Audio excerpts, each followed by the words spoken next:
And we are live. There we go. It works if I hit the correct buttons.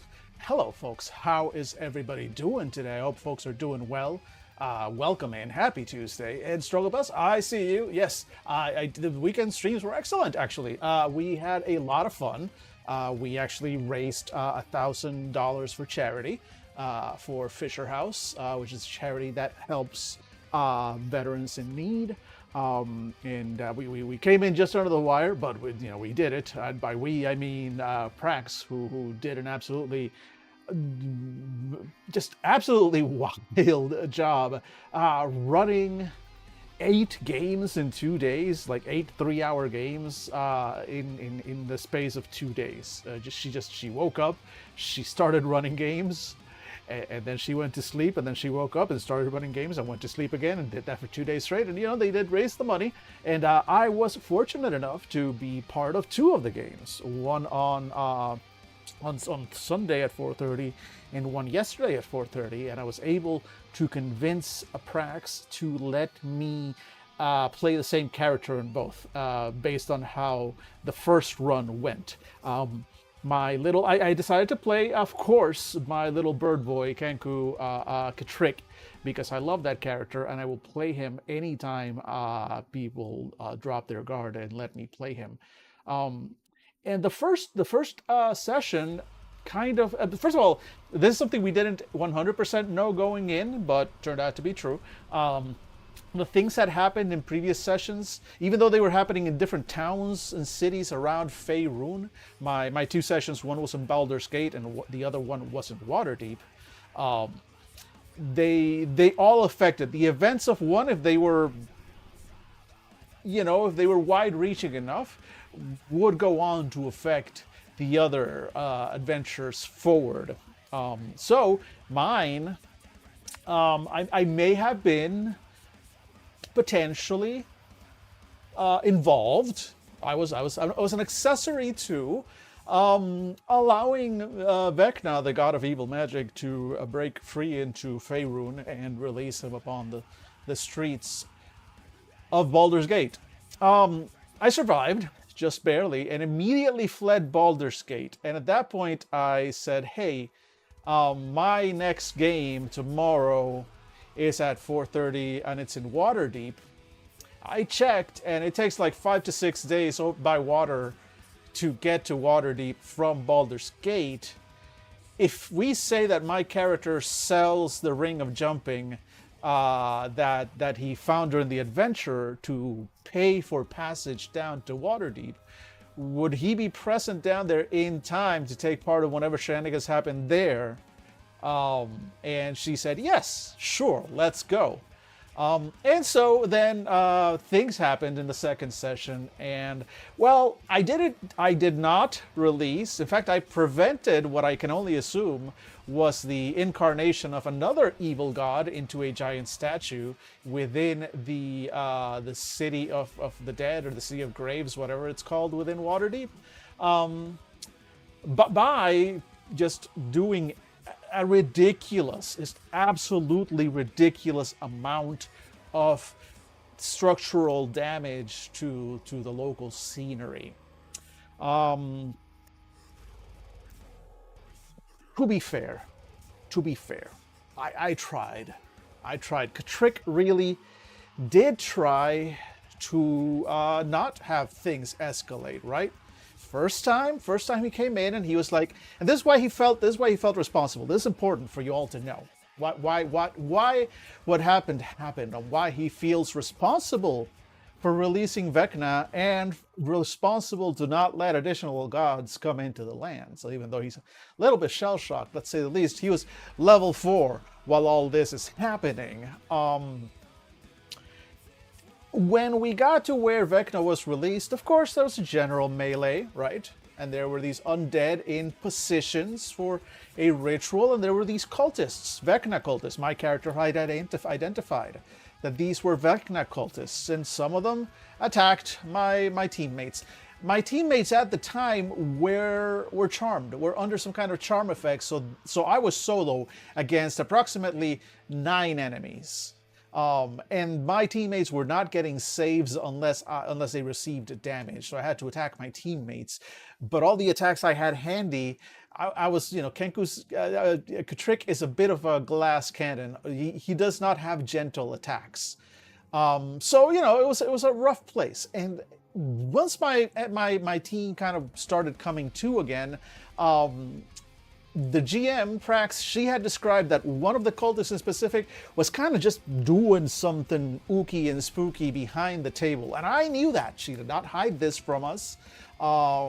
This was obvious, clear information. I saw this. Trick in character saw this. And he made the decision. He could have concentrated all of his firepower on this guy. He didn't know what the guy was doing. Should have made the decision, hey, take out the caster. You're a caster. You know how this goes. Take out the caster, right? Instead, he was like, no, we need that guy alive so we can question him, so we can figure out what the fuck's going on. Let me focus on clearing out the rest of the room. So he took out several more mooks, and this gave the caster time to open the rift that summoned Vecna. At which point, my character, who had been knocked out, right? He had been knocked out and he had just been brought back up with a healing potion and a couple of, he made his death saves, sees that Vecna has been summoned and he knows who this is. So he's like, nope, I ain't fighting this. Run. So he books it. He managed to get the rest of his party out. Meanwhile, actually, he gets one person out of his party out eventually. But while he was booking it, one of the party summoned Asmodeus, I believe, or Asphodel, I don't know. One of the demons, and there was it was shenanigans. My character was frozen through all this, so he doesn't know what happened. He thinks he fled from Vecna. He's 99% certain Vecna is coming after him directly, so he didn't even get his reward for the quest. The other player did go back for his reward. I got it. My guy, nope. Trick left town. He did find a ring of jumping during the adventure. He immediately pawned it, bought passage on a ship down to Waterdeep. Now he gets to Waterdeep. And he's given a mission. He's an adventurer. He's out of money. So he signs up with the local adventuring guild, with the Temple of Torm in this case, who has been handing out missions left and right. That's kind of how the weekend went. And he signs up for another mission. Simple cleanup thing at the graveyard. Now at this point, he's a little like, undead. Oh, I don't care for undead, because he's, freshly shell-shocked from dealing with Vecna, right? But they're like, no, it's not an undead thing. It's like an armor thing. Somebody's leaving these suits of armor. So anyway, point is, long story short, we get to the graveyard, night falls, these enchanted, possessed suits of armor attack us. And so at first, we're not sure. We're thinking, right? We're thinking, maybe it's a security system. We're not initiating hostilities, even as these suits of armor are coming for us, and the GM has described them as coming for us rather aggressively. But we're like, okay, but is that like aggressive as in like they're beginning combat, or is it aggressive as in they're just coming with a firm step? Because if these guys are a security system for Waterdeep, the city of mages, we don't want to get hit with the repair bill. So we're backing up. We're like, hey, we're not here to do anything. My character pulls out his little symbol of Torm that he's been given as an adventurer working for the Temple of Torm. And that sets them off, because they are in fact a kind of undead. And so combat breaks out, and my character gets smacked around. He's a bit of a glass cannon. He doesn't go down, but he's hurt immediately. And then they grapple him and start carrying him off towards this big statue that we'd noticed before. And combat breaks out, blah, blah, blah. A couple of rounds pass. I managed to break free, make a run for it, but I'm keeping an eye on that statue, right? And I see, and again, the GM does what they did in the previous one. They make something happen, not hidden, clear designation that, hey, bad shit is coming, right? As one of these animated suits of armor, kind of like melds into the foot of the big golem looking statue thing. And for a second I'm like, oh wow, if the armor that grappled me and was dragging me towards it would probably have somehow integrated me, and I would have been part of a cool statue Voltron, which fine. So I'm a little sad that I missed that. But on the other hand, in character though, my character has at one point had an opportunity to stop what looks very much like the summoning of a dark god. And this, it has the certain hallmark of we're summoning some kind of powerful being here. He's tired of that. One time is one time too many, right? So one thing that we were doing in this charity stream was if people donated for charity, they could buy crits and buy advantages for us, for the players, and also for the GM, if they wanted to be mean to the players, right? So thankfully, due to the donations, we had, on our side of the plate, 3 crits, 1 advantage. And so at this point, I see what's going on. I see the statue. An evil god is about to be. So it seems to be the theme of the evening of the last 2 days. Big evil gods being summoned, and in fact, it kind of was. So I turn to the rest of my party. I go, party, quick huddle. We have 3 crits. Actually, we have 4 crits. You have 4 crits. So I don't even want to ask. I'm not even asking to use all of them, but. What I do have is Scorching Ray. I do have Scorching Ray, and I do have a sorcery point to spend on an empowered spell. So, GM, please let me know if I'm doing the math right on this.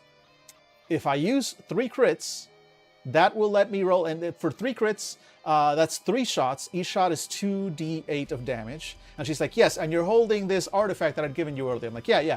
Turns out that artifact is actually connected to the power source, so bump those dice up to d10. So I'm like, cool. So that's 3 bolts, 2d10 each, so that's normal damage is 6d10. But if each of those bolts is a crit, right, because each one of those is an attack roll, if each one of those is a crit, it doubles the dice. So this would mean 12 d10 of damage empowered, so I can choose to re-roll as many of those dice as I want once. Is that correct, GM? And she's like, yes, it would be. And I turn to the party and I go, party, your call. And they're like, yes, do in fact use the 3 crits. And so my silly little bird boy, having been through this once, goes, never a fucking again, and proceeds to frickin' Kamehameha this statue and a good chunk of the honestly of the just statuary and cemetery grounds behind it into molten slag as these just bolts of burning. Oh, also I had elemental adept fire. So if the statue had any kind of fire resistance, no, it didn't. And even before I had used the empowered spell, I got to re-roll any 1s on that. So the point is, I did like 95 points of damage to the statue. I'm a level 4 sorcerer. That's a ridiculous amount of damage, and it melted the whole thing to slag. Wonderful times. And then my character immediately left town again. Exit stage pursued by Vecna, he presumes, to Neverwinter. So in this world, Katrick is now, his job is done here, and he's fucking gone. He's not sticking around. And he left for Neverwinter. So we'll see what, if we ever meet this version of Katrick again. But it was a good weekend. I enjoyed it. I had a very good time. And now we're all here. Give me a second, just double checking here that I, in fact, did what I needed to do. Okay, cool. Yep, I posted all the things I needed to post. Cool. So, folks, how's everybody else this weekend? Mine was clearly eventful. It was a good time overall. Prax was an amazing GM.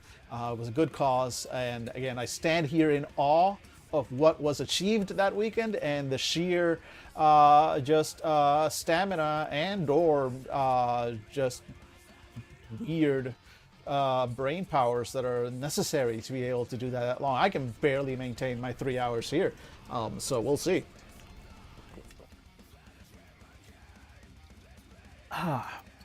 Anyway, I did a lot of yelling yesterday and then the day before. And folks, you're here to hear me yell some more. So we're going to yell about... That's right, we're yelling about Extreme Meatpunks Forever. We're back to this because, we finished... Well, we did finish all the playbooks. There's still a couple more playbooks to go. And I want to get to the meatmechs today, if at all possible. So let's do this because meatmechs. How are we not going to go? Okay, so I do have one thing to bring up. And that is, we spent a lot of time kind of with the honey artist, and wait. Let's catch up with chat first. Weekend was a malaise of chores and leaf cleaning with a small bit of hunter killer box. Oh, hey, I've heard those things are pretty fun. I've never seen a hunter killer box in the flesh, but I've heard they're fun. See, you read 200 pages of Words of Radiance in the last 2 days between the Alan Wake 2 sessions. Hey, I mean, come on, look, Words of Radiance, it's all good, and it's a good time to do it because I really am trying to catch up before. When does it comes out any day now, doesn't it? It's like about to come out, the next one.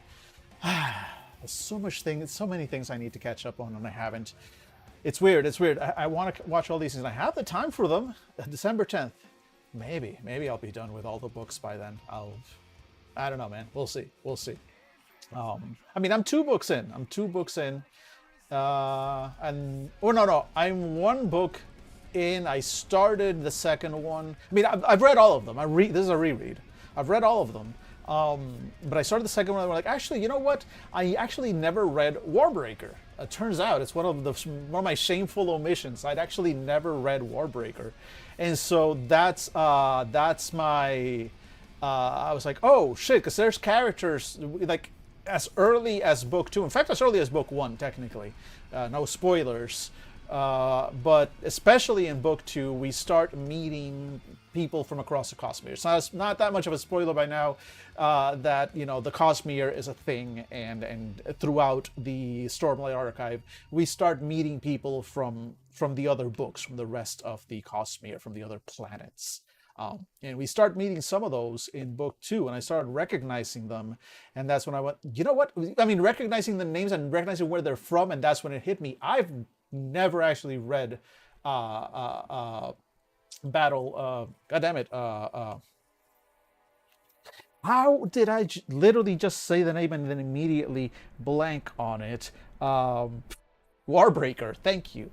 Warbreaker. I had never read Warbreaker, so I've been reading up Warbreaker to kind of get a better feel for who some of these characters that I should have met in Warbreaker first, but my first meeting on them was during the Stormlight Archive. So I'm going back and going like, oh, that's who these people actually were. So that's kind of cool. Anyway, look, I spent a lot of time with the honey artist, and I spent a little bit of time soul searching. And what I found is, I spent too much time stuck on this because it's not the kind of character that I particularly want to play. And it involves a type of play that I'm not usually that into. That said, look, this book is in fact pretty clear on who it's for, what it's for, who it is, and what it wants. It's right there before you even get to the fighting meatmechs, which I'm eager to get to. We've got lesbians making out. There's a reason there's all these colors up here, right? It's not a coincidence that there's a rainbow shade here, right? This is an explicitly queer, gay, celebratory book. And so a lot of these mechanics, and earlier on there are all these heart moves, which again, we said like for our game, I would personally house rule some of these, because I personally don't like how some of these mechanics work out. That said, with the right group, with a lot of my distaste for these types of mechanics is the assumption that I'm playing with random people, right? That I'm playing not with my friends, not necessarily with people I have a deep trust for, or that a trust has been established with. Because in certain settings, for example, at the various Dex cons, and stuff like those, where I know the culture of the place, I would be perfectly willing to play, have somebody GM this and play in it. I mean, so far, well, let's see what we see for the rest of the book. But I'm assuming, that it holds up because overall we've liked what we've seen. And in those arenas, I've had good experiences, and I would be willing, like, all right, cool, let's let the game do what it wants to do.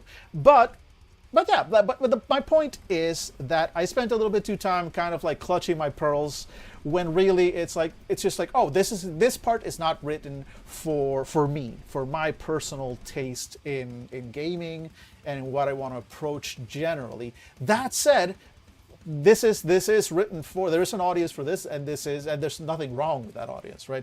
Like this is a goal and a game design thing that the game designers wanted to do, and I see what the kind of character they're trying to pull here, and I see what these things are.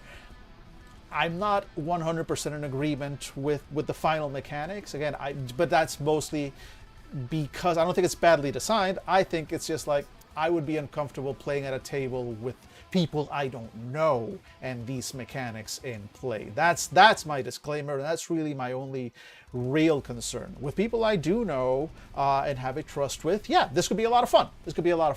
And people who play for the pure drama of the story, then yeah, like this, that's the kind of character this is. I'm here more for the adventure and the combat and the chaos and all that stuff. But those people in groups that are there more for that sort of relationship and romance roleplay, this is your character, right? That's all it is. It's all it is. Not every character is for everybody. For example, some people like to play werewolf. Let's, did we get, no, now we're finally getting, right? Because I think we ended on the Honey Artist. Did we look at the meat shifter? Yes, we did.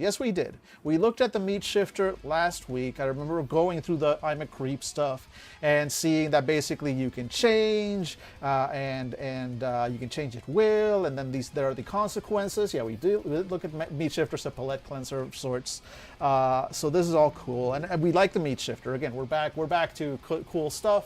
Now the Untethered. Okay, so finally, we're now into the last two playbooks.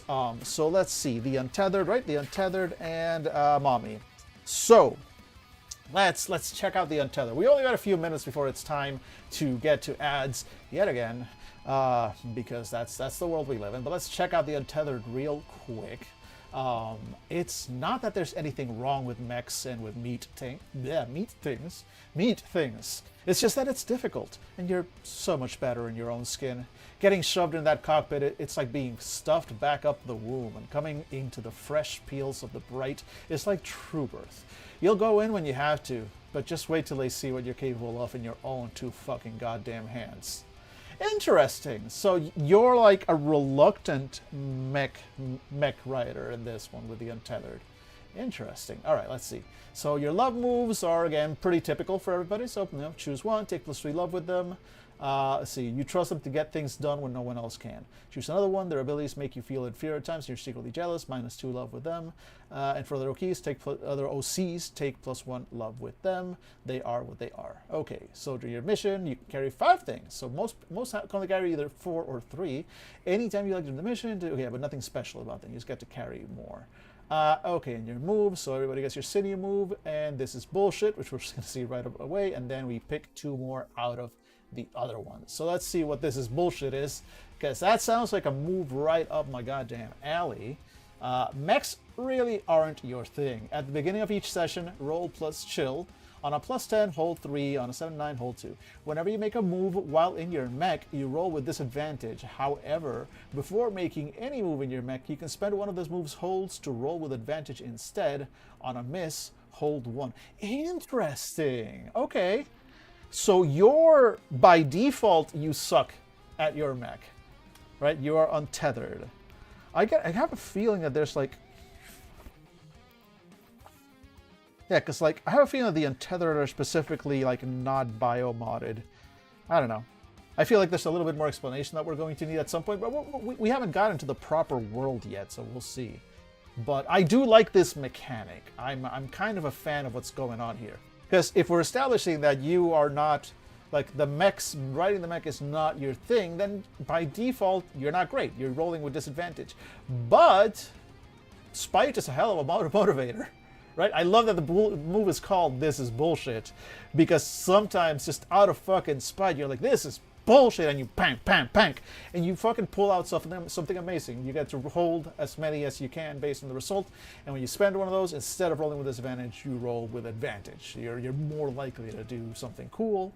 I kind of like this approach. It's not bad. It's not a bad approach. It gives you a limited amount of cool moments, but otherwise still establishes that you're not the mech guy.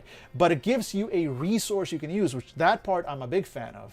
A resource you can use to be cool. I'm kind of, that's sort of a repeated refrain for me. I like giving the players resources they can use to be cool. And that's definitely one of them. So this is bullshit is in fact, oh wait, you know what? God damn it, I did not have the buttons ready, but this is bullshit is in fact not bullshit. It gets the first wow of the stream. We like it, we love it, and on that note, now I will in fact go over to ads, so...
All right, we're back. We're back, folks. Welcome in.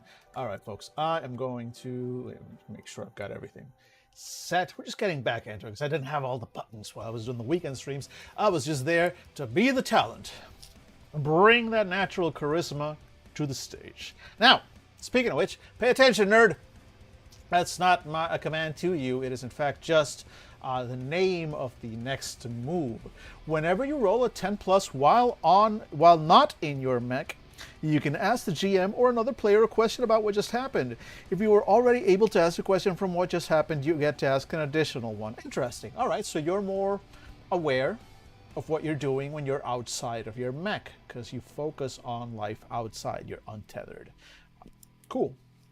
Cool. I like that. That's fine. No problem with that. Very solid ability, solid move. And it kicks in. Like basically, you're better at the things that you're already good at. You're very good at the things you're good at, which I also have established. I like the approach to that. Right. I usually like it when you're good at the things you're good at, or you're excellent. You're even better than most at the thing that you are meant to be good at. Make me special. All right. That's a personal preference, but that's what I seek out in games. Make me feel a little special, please. Please. Have you seen the world we live in? Hey, resourceful. Speaking of which, another skill we might need in today's world, resourceful. If you and your friends go foraging for supplies, name something you're looking for that might be there. Roll plus attention. On a hit, you find it. On a 7 to 9, you find clues as to where it might be. On a miss, you can find clues to where it might be, but it'll cost you. The GM will say what. Okay, so that was written a little weird, but I get it. So on a hit, rather, they should have said on a 10 plus. So on a 10 plus, you find it. On a 7 to 9, you find clues as to where it might be. On a miss, you can find clues to choose where Right. On a miss, you can find clues to where it might be, but it'll cost you. The GM will say, "Okay, yeah, that's fine." It's written a little awkwardly, but pretty solid. Pretty solid. Again, I do have a problem with this. It's fine enough, but it really does feel like. It feels like this is like, if anybody, this is not like the Untethered has this mechanic, right? But like if any of the other playbooks went, hey, I'm going foraging for supplies, this is probably what I would have done. I would have gone like, all right, cool, roll me attention, because you're looking for stuff, right? And on a hit, you find the thing. On a 7 to 9, you get a good idea of where the thing is. On a miss, I'll give you something to move forward with, but it's not gonna, you're gonna have to pay a price. Like this should just be, again, a standard mechanic, a standard gameplay mechanic. If your players are go foraging for supplies, here's a resolution. Again, maybe I'm misunderstanding something about PBTA games. I don't think so. Right?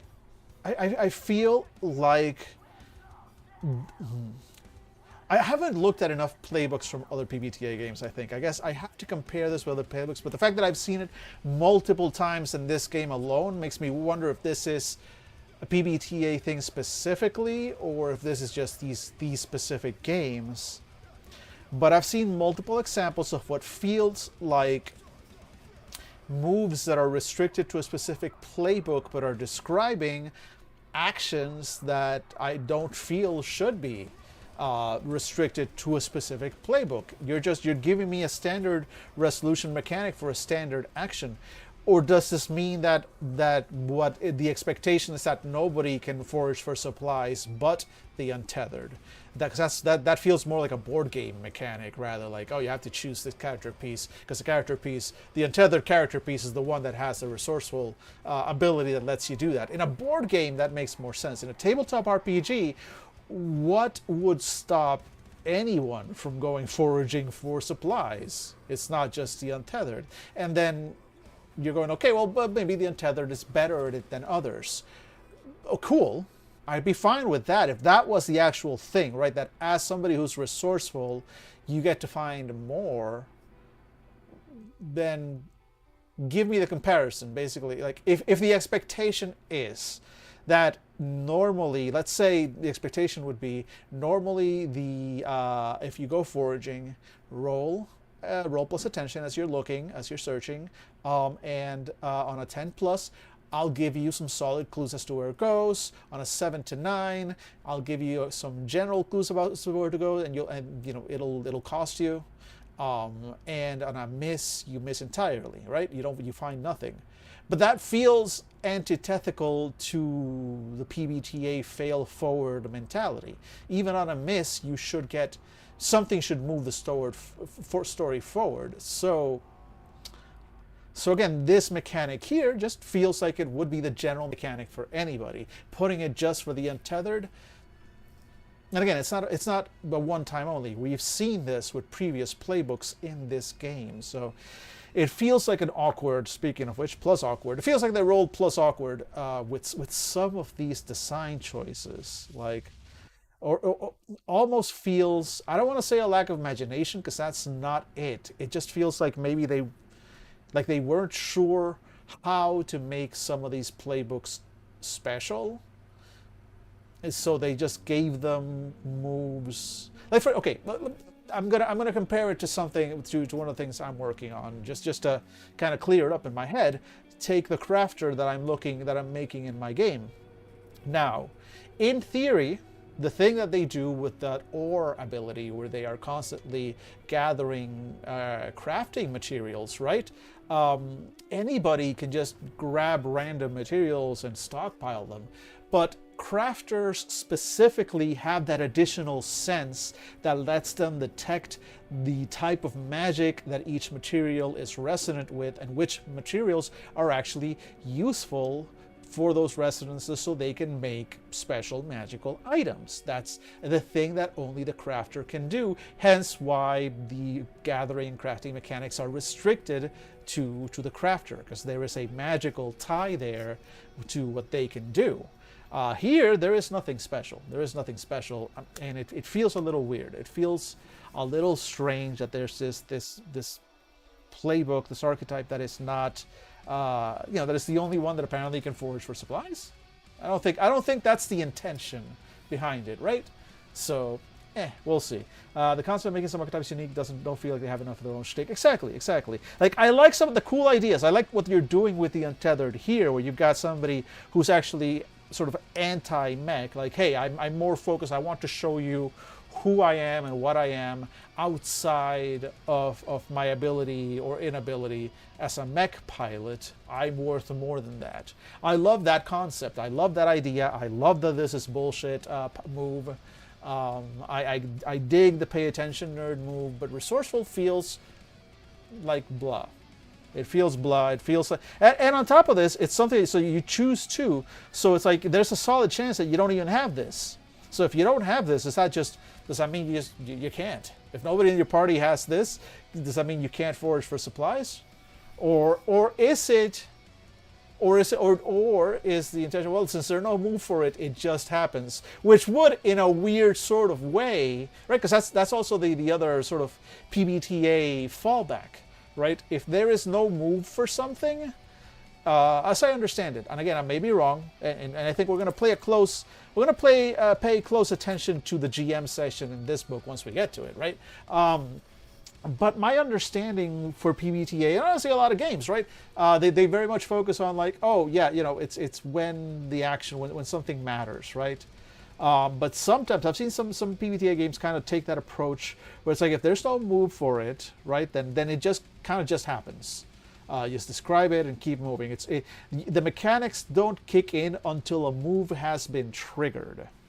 And I guess there is a move, right? There is a move. Okay, let's go back to the moves and find out, right? So if we were going foraging for supplies, let's say we're doing that, and we don't have an Untethered, how would we resolve that? Because then I'm going to assume, and I haven't seen any of the other ones, and I'm going to assume Mommy over here doesn't have anything, around foraging. So assuming we don't have an Untethered in a party, and we go foraging for supplies, which of these actions would solve that? My initial instinct is get shit done, maybe.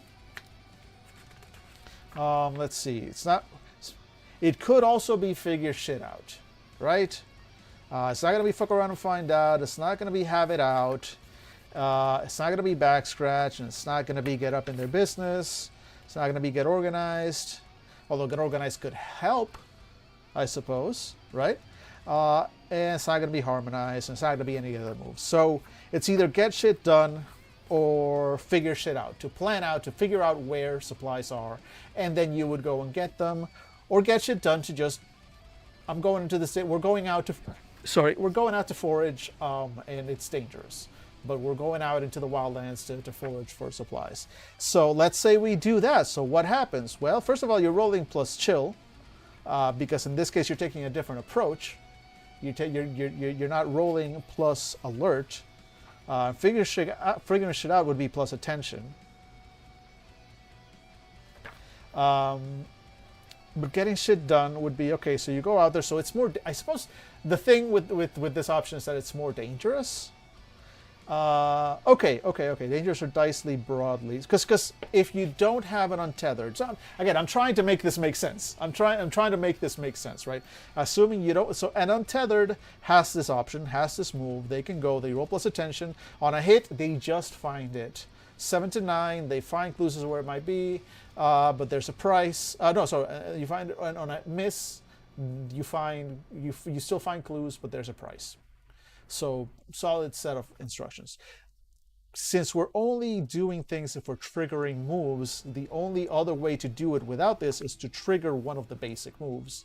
So if the only way you can do that by triggering the basic moves, now it turns basically into two moves depending on your approach. So if you're planning, if you're like, okay, let's first scout and figure it out and figure out where to get our shit, then you would first figure shit out, rolling plus attention, and based on those results, you ask some questions, and these questions will guide you to where the things that you want to get are. Presumably, at that point, then either the questions are good answers enough, and your GM, your storyteller, your guide, is feeling generous enough that when one of your questions is, "Hey, where are some supplies we can get?" they'll go like, "They're 2 buildings over and ready for you to pick up," and that's it. Then cool, you're done. But unlikely, right? You're gonna want drama. You're gonna want adventure. So that means once you figure shit out and you know where to get, and you get eyes on your supplies that you're foraging for, now there's going to be something dicey. There's going to be a challenge. So there's going to be a second roll with plus chill to try and get that, right? And you'll see I guess whatever the results that roll hits you. So I guess there is, in that sense, again, I'm trying to grok the mentality of Powered by the Apocalypse a little bit more, because there's a little itch at the back of my head that tells me that the kind of criticisms that I'm lobbing at these games are the kind of criticisms that somebody that's not quite in tune with the way these games want to be played and the way the mechanics want to be approached are, right? I'm willing to admit that. So within that rule set, now that said, I don't like this. I kind of don't like this. It feels weird because my instinctive approach is to just go, okay, just, you're foraging for supplies. This would be the default mechanic I would have for everybody. But that's not how PBTA works, right? That's not how that works. PBTA wants me to trigger moves. So what moves can I trigger? And if I don't have this trigger, then the moves that I have are the basic meat moves. It's definitely not going to be a pain move because you're not necessarily fighting. Check out, no, that's for statuses. And emotional statuses, and then heart moves. That's have nothing to do with forging, right? So yeah. Within the framework of this game, I suppose, then this is an advantageous thing to have, actually a useful thing, because it reduces the concept of having two separate roles, or having one increasingly risky role, because getting shit done does have some risk to it. Not a huge amount, but it's there. It's there. It makes foraging less dangerous because you're resourceful, and it lowers the amount of effort needing to be spent. So within the game, as written, the game mechanics as it is, the framework of it, not a bad power, actually. I just don't... Man, is it just me? Is my brain simply not wired the right way to grok with Powered by the Apocalypse? I wonder. Because... I get it. But my brain rebels against it. Just because, again, every other tabletop RPG I've played, I would just do this. Interesting. All right, look. Let's keep moving. Again, I want to give this game a chance. I want to give Powered by the Apocalypse a chance in general. Please convert me. Please. Break my brain and rewire it so that I start thinking, because I have played some absolutely amazing sessions of Powered by the Apocalypse games in the past, and like a couple of the games I want to talk about, here we go. Going too far. Here we go. Bluebeard's Bride. Bluebeard's Bride is also based on moves and whatnot. It's a very different version of Powered by the Apocalypse, but it is inspired by, it comes from there. There are moves, there's all sorts of stuff. See, there it is, Powered by the Apocalypse. This is a very fancy edition. I've had some incredible sessions of this game.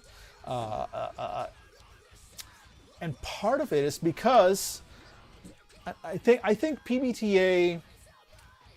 I feel like, and again, I may be wrong because these are things that feel to me antithetical to the sort of ethos of Powered by the Apocalypse, and antithetical to the experience of PBTA, because it does feel like a lot of people instinctively grok it, and maybe the problem is that I'm just too, my brain is too wired, too D&D brained. I'm too D&D pilled, you know, to really like rewire myself for PBTA, despite having played it a lot of times. But where I keep going like that, I've had really good experience with PBTA have been GMs that are fluent in it, right?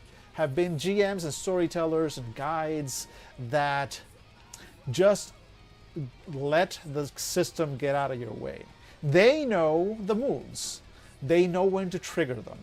You're not, they make it, you know, the best GMs make it so that you just dive deep into your character, and it's just when the GM tells you, it's like, okay, roll this to make that happen. Like, from a player perspective, from a pure player perspective, it allows you to not really think about the mechanics, right? It makes it so that unlike with D&D, where you are looking at your character sheet, looking at your options, looking at the powers you have and what you can do, with Powered by the Apocalypse, it's meant to get out of your way, and just you do the things, and the guide should know when a move has been triggered and ask you to roll it. That's what it feels like.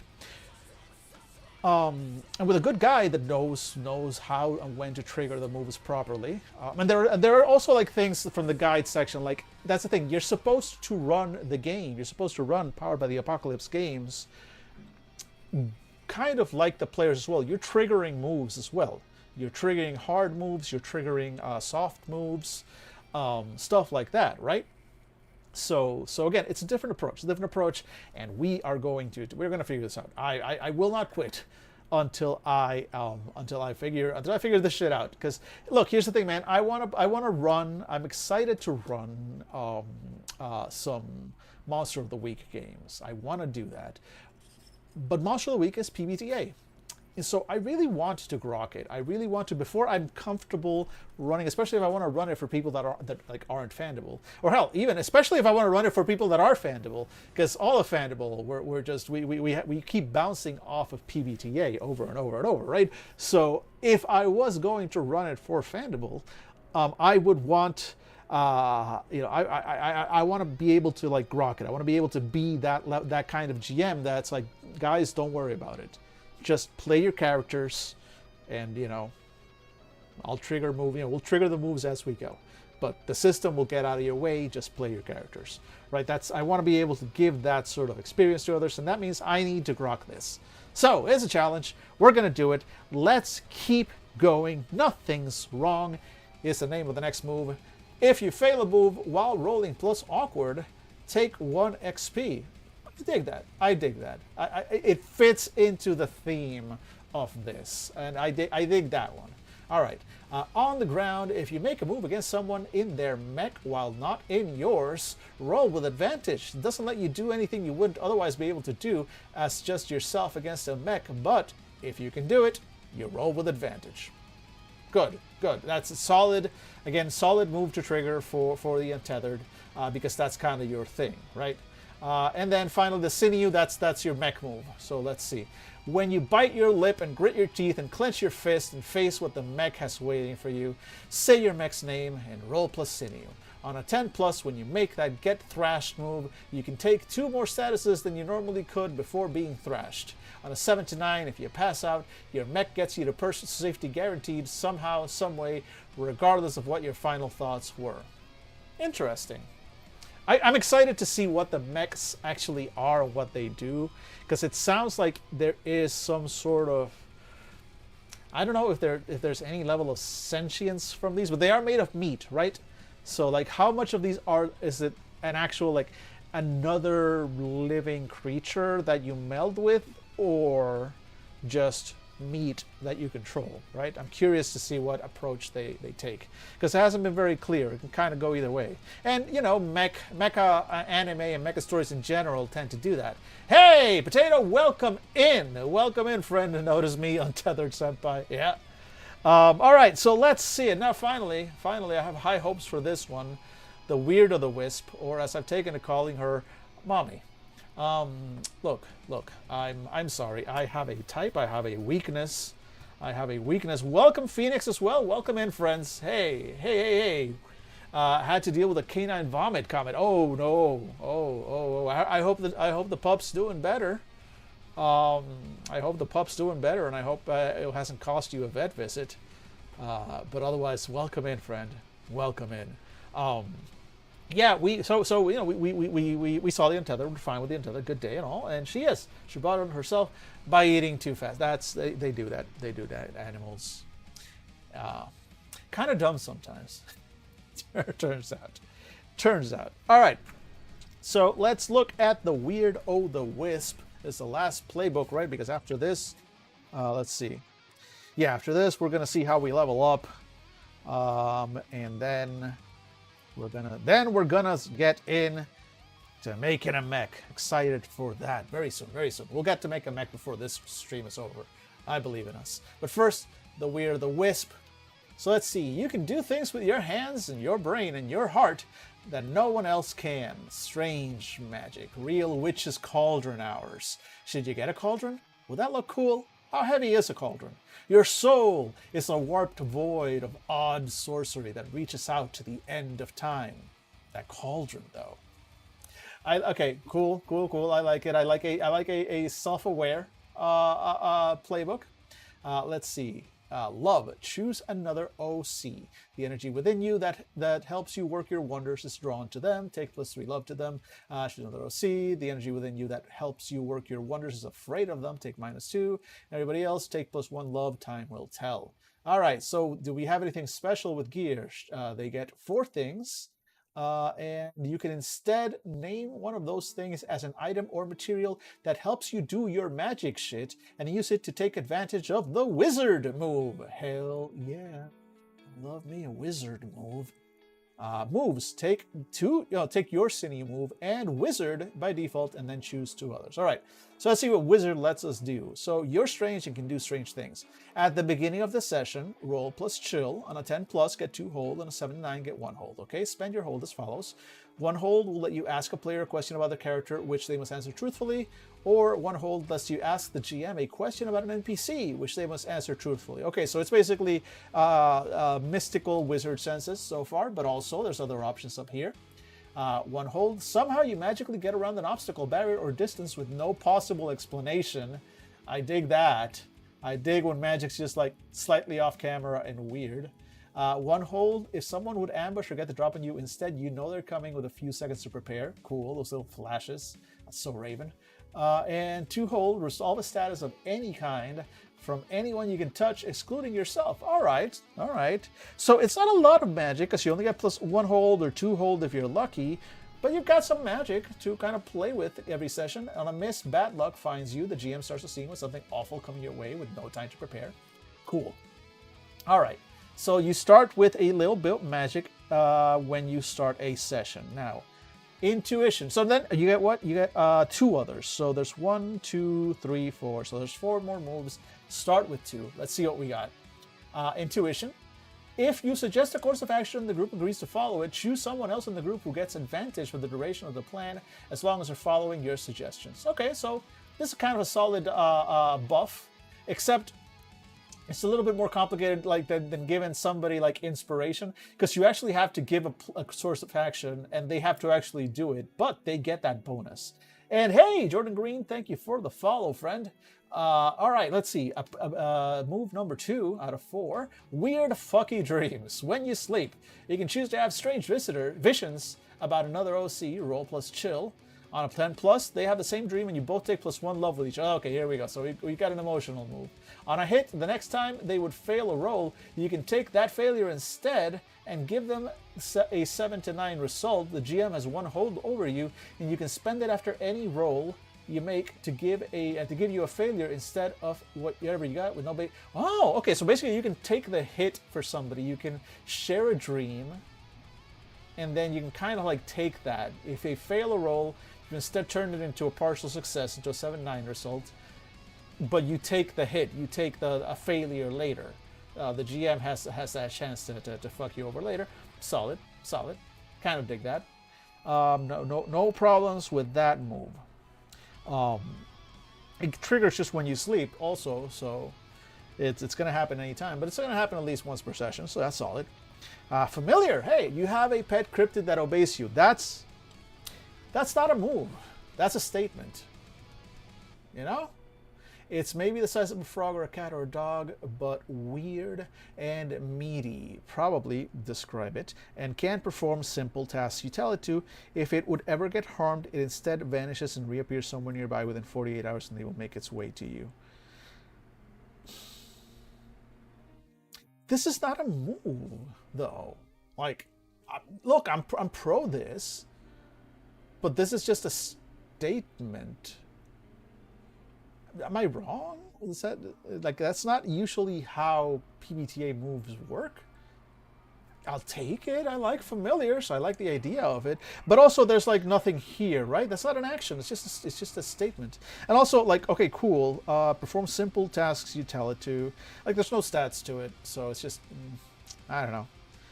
It's both A, not a move, and B, super vague. Like, there's a reason that most types of characters, playbooks, whatever, that get some kind of pet are a little bit more complicated because the pet needs stuff, right? It's a trait of the archetype at best, and moves are defined as verbs rather than nouns. Moves are like, if you do this, when this happens, if there's a possibility something bad might happen to you. Like, that's almost a move. That's more of a move than this. Or at the beginning of the session, you know, like something triggers it. This is not a trigger, this is a statement. This doesn't get triggered, or I guess it is technically being triggered at all time. And the thing is, it's not, Phoenix, I get that, but it's not just flavor. It's a move. You have to pick it. The other moves have mechanics to them. Like, I don't know, man. That's a pet peeve of mine, and a lot of games do this, and it annoys me. And I've had this discussion with Dave, and Dave's usually on my side as well. It's like, I get that some things are gonna be just flavor, and sure, give me flavor things to do. But if the points or advancements or character choices that I'm making at any point, my choice is between the thing that gives my character some flavor but doesn't really have much of a mechanical impact, or the thing that has mechanical impact, 9 times out of 10, mechanical impact, you know? Like, it costs a move, but it seems to be just flavor. Like, if it doesn't give benefits of mechanics, it's just flavor. No, exactly, that's the thing. Like, it is just flavor. Like, it can perform simple tasks, like, story-wise, yeah, I'll let you get away with some extra stuff, you know, because you have familiar. Sure, I guess. But then, if that's the case, it should have a mechanic to it, because you did spend the points. So it should say, like, these are the kinds of tasks it can do, or, like, you know, when...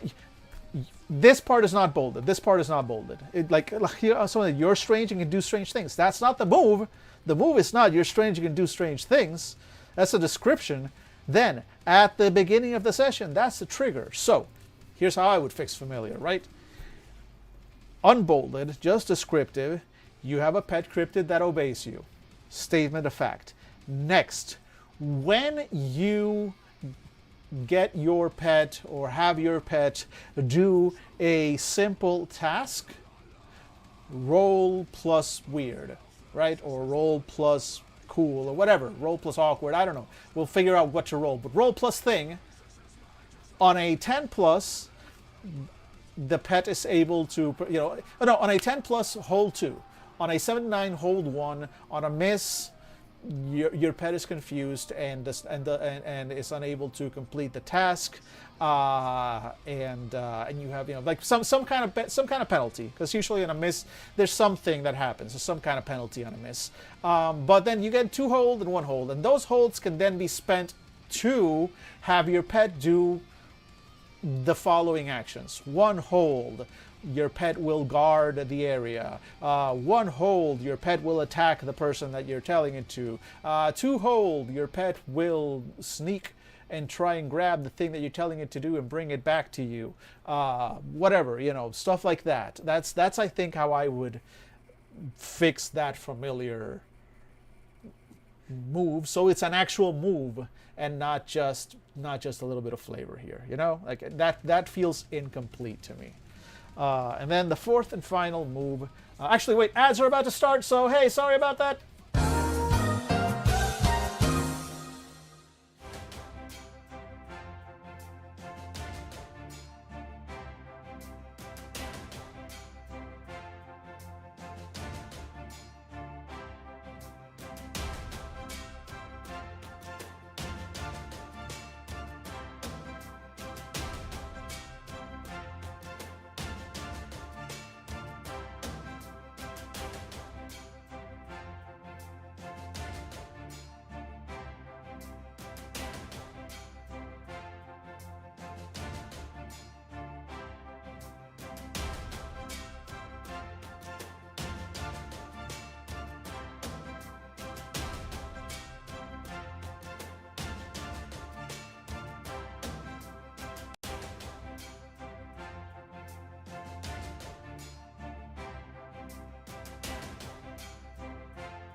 Yeah, that was decent timing for the ad break because I needed to refill my water anyway. Hey, welcome back. Sorry about that. The timer just like went down all of a sudden. I was like, oh shit, ads.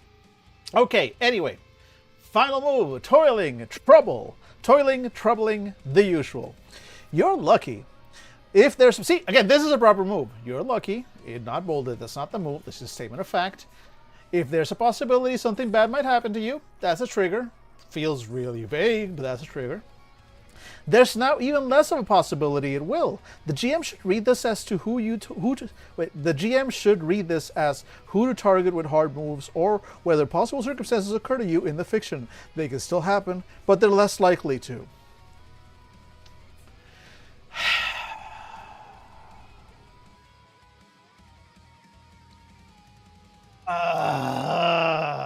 Don't like that one.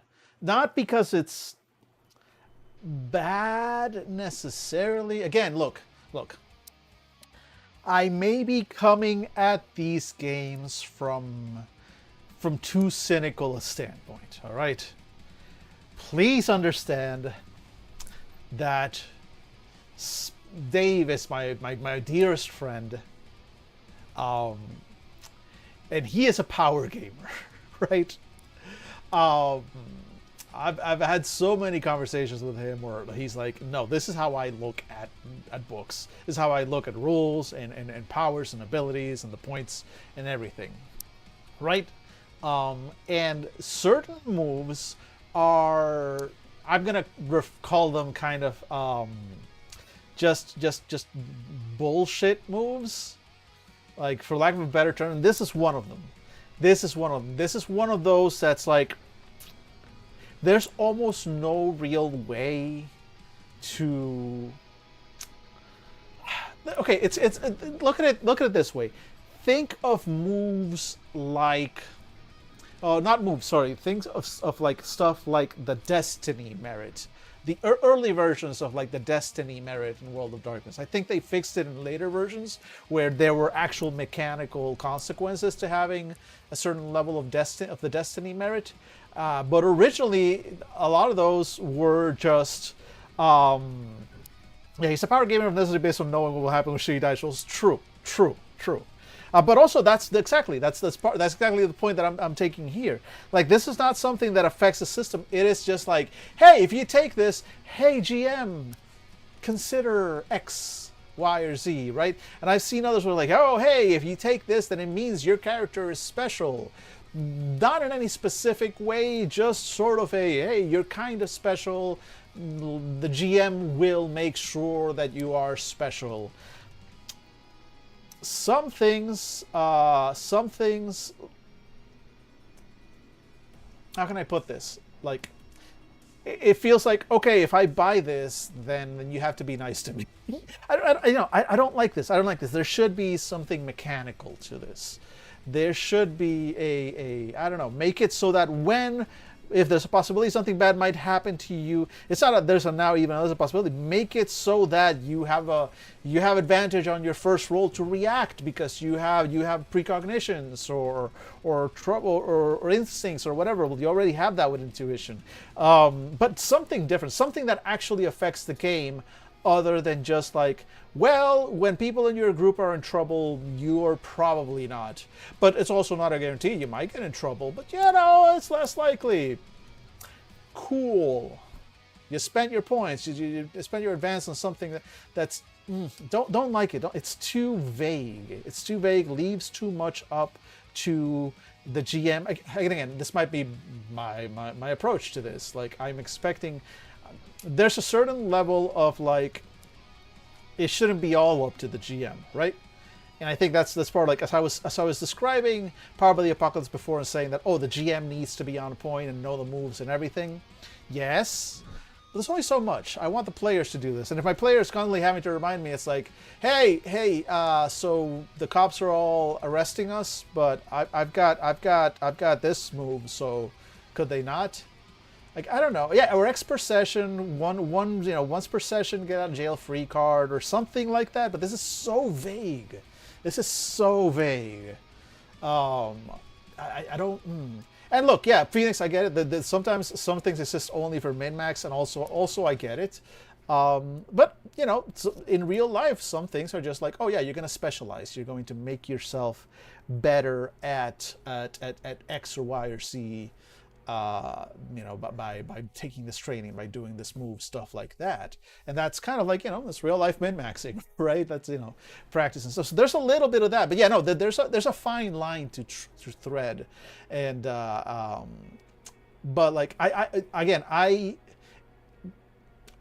err on the side of, if you're going to give me a move in the game, right? Something on my sheet, a character mechanic, it should be an actual mechanic. It should have like an actual measurable, rollable effect, whatever, rollable or determinable, whatever effect in the game.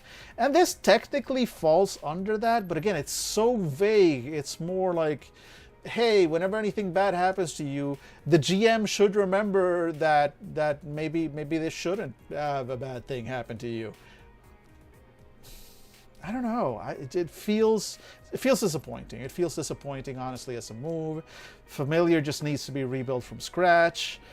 I feel like I'm being so mean to this game, but also like, I don't think I'm wrong. Like, okay, look, my freak out about the honey artist, yes, I admit in there's just some level of like, oh, cool, okay, so this is a game mechanic, this is gameplay style that's not my personal cup of tea for this particular playbook, but I get what they're going for, and while it's not for me, in the right group with the right player and everything, could be a lot of fun. I can see what they're going for. Cool.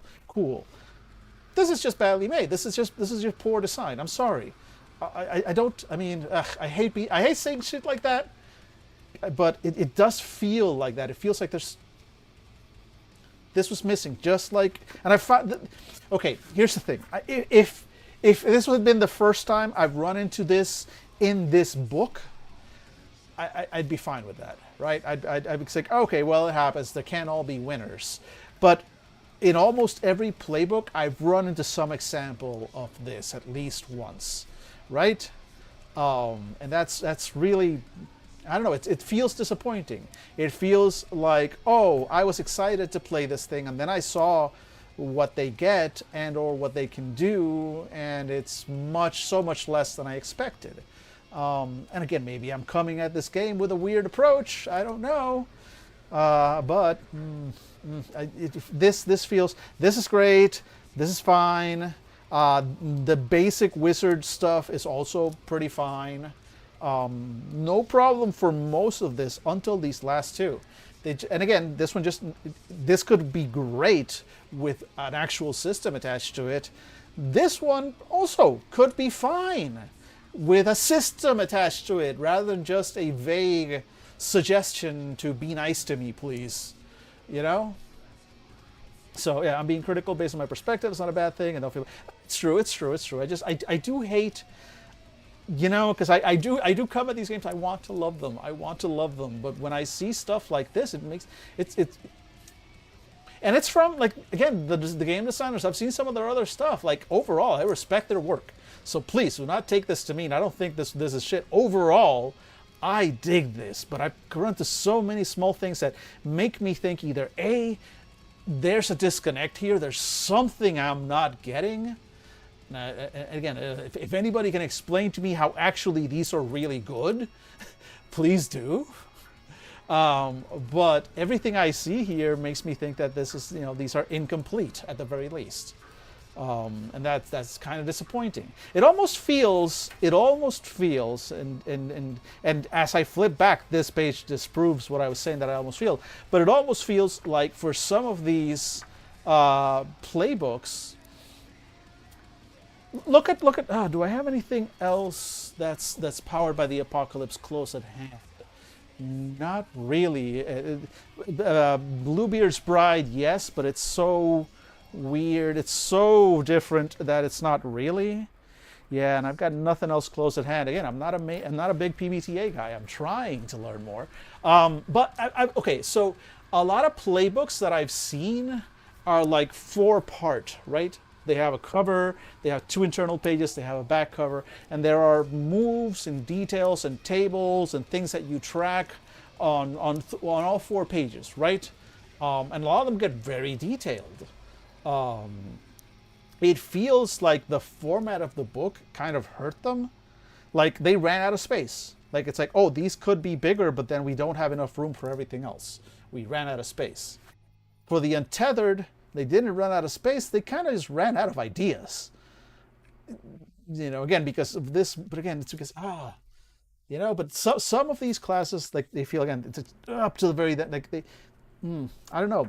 I don't know if they ran out of space or they tried to streamline them, make them, but like all of them feel kind of incomplete. That said, we are about to look at the mechs. Maybe the mech somehow completes, gives us what we're missing, what I feel is like missing from these playbooks. So that might be it. Let's find out. And then finally, speaking of the mechs, your sinew move for the Weird of the Wisp. When your dark insides glurble over into your dark outsides through silver Pharaon nerve connection, say your mech's name and roll plus sinew. On a 10+, you can transform part of the battlefield to something else. Ocean, lava, weird hologram shit, I don't know. It lasts that way until the brawl ends. Okay. And on a 7-9, you can create a hallucination on the battlefield, but anyone who really focuses on it or interacts with it will cause it to vanish. These are cool! This is really cool. Kind of OP. Kind of OP to literally turn part of the battlefield to fucking lava. But very cool. Overall, the sinew moves are okay. You know, they're okay. They're kind of powerful. Like the meat shifter ones, like on a 10+, name one NPC who's afraid and just kill them. No roll or anything, no further rolls, just they die. Like the sinew for the honey artist, which literally summons somebody to the battlefield and makes them fall in love with you. Like all the sinew moves, especially the 10+, are kind of over the top. So I'm curious to see what these meat mechs are. Let's get to them. At first, okay, improvement options. Let's go through that. Let's level up. We've seen the playbooks. All right, let's before we go to improvement, let's just very quickly. check out the playbooks again, and remind ourselves what we thought of each one, right? So the Airwave is cool, fancy, glitter, we don't mind it. In fact, the Airwave, almost everything I saw about it, I did like. In fact, it was kind of a high point. We kind of went down from there. It felt pretty solid. I kind of got what was going on. You know, there were some social moves, some fighty moves. I liked what I saw.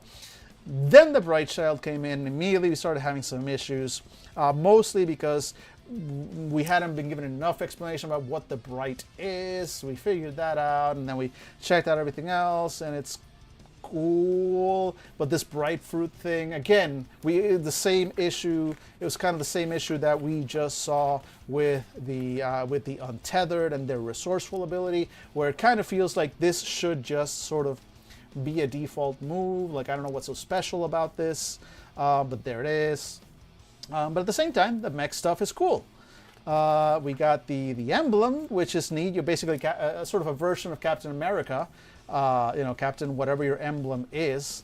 And there's some cool stuff. While you have your emblem, you can use it as a shield. You can heal. Blah blah blah. Good stuff. Good stuff overall. Although this coexist bumper sticker one felt a little problematic, I remember, but whatever. It can be dealt with. The fire breather overall, pretty fun. Did not have any major problems with the fire breather. It was honestly kind of like it looks like a fun time. No issues with the fire breather. The less said about the honey artist, the better. But again, it's mostly a mismatch for me, not necessarily badly designed. It's just it does things that I don't care and that I, in my game, are not particularly interested in. But for those who are, whatever. Meat shifter was pretty cool. I didn't have any major issues with the meat shifter that I remember. It didn't make me unhappy. Yeah, meat shifter's pretty solid. Cool. And then we got to the Untethered. We saw how I feel about that. Disappointed. We got to the Weird-O-Wisp, and overall fine, with some disappointing things about, especially the familiar. All right, if you're gonna give me a pet, if you're gonna give me a familiar, give me a system with it. I need more. I need more than just flavor. I don't want my pets to be just flavor. I need my pet to do things. Might be a just me thing, but that's how I feel. And if you're going to make me spend points, if you're going to make me have this as an advance, something I have to spend my character resources to get and have, let it be something cool. Let it be at least as useful as my other moves. There should be a minimum level of usefulness to qualify as a move, is how I feel. But yeah, cool. All right, solid. You know, I'm going to give it a solid B minus overall in terms of of the playbooks. Like, there's some variety. I don't let's see the rest of the book. I don't know enough about this world yet to know if it feels like something's missing, right? Because obviously these playbooks don't fit. You know, these are not like cleric, thief, rogue, mage, wizard, whatever, right? There are some parallels always, but they're more like general personality types, really. I don't know yet if, based on the setting of this world, if I'm going to be going, oh man, I wish I could play X, and that's not a playbook, right? Let's find out. Improvement options. How do we improve? Improvement is divided between basic improvement and advanced improvement. Everyone has the same advanced improvement options, but the basic choices vary by playbook. So basic improvements, everybody has the same things. Increase the stat by +1 to max +3. Choose another move from your playbook. Take a move from an unused playbook. Look for any playbooks that weren't picked by players and choose a move from their move list and add it to yours. Interesting. Or gain access to a resource for as long as you can maintain it. You now have access to something, a resource of some kind that you can use as you see fit. It could be food, mech blood, weapons, access to dirt, Atlanta's chili pit, anything at all. And you retain that access for as long as you can maintain it. A resource can be defined broadly and can even be intangible, but it can't infringe on something another player owns without their permission. Getting steady access to alcohol is fine, but getting steady access to your fellow players' alcohol isn't cool unless they say so. It's up to you to say how it's a resource and for how you have access to, how you have access to it. The resource could even be knowingly finite if you're down. If you know that only 12 invitations are going out to the cryptid hunt, but you want them all, you can do that. You just have a dead improvement after that, and you can't swap the resource for something else. As long as you maintain it, means it's yours, but if it gets threatened, you'll need to find a way to defend or hide it. It requires some maintenance or taking care of. You're in charge of that too, so be careful of picking this option. It's rarely long term. Interesting. Let me digest that one a little, because it runs up into one of the issues that I've had with games like Numenera. There's an improvement option, so it's effectively like an XP. So in Numenera, for those of you who don't know, XP are a resource that can be spent not just for advancement, but also for as bennies in the moment, right? So you can spend XP for specific resources to say, hey, I have a gun, or I have I have X, Y, or Z, and now those things are real. You spend XP to kind of like create something in the world, and have it. Which is fine, right? It's a mechanic, and it's not singular to something like Numenera. It's not singular to something like this. But again, you feel like you could break this probably, because here's what I'm kind of going with. One thing that like World of Darkness has is there's a certain like conservation of resources, or more like sanctity of merits, I think it's what they called, which is if you spent the XP on a merit that is a resource, right? Like a background that is a resource, like resources or a car, or those certain backgrounds, and in character something happens that makes you lose that resource. There is meant to be a certain level of sanctity of merits, exactly, Strobus, where it says like, well, you can't just take away the things that a player spent XP on, right? You can take away the thing. It's not like they're, like, oh, his house will never blow up. You can blow up the house, but they still have something on their sheet. You need to somehow replace that merit, give them something, because they still have the merit. They still spent the XP, the resource. It's on their sheet.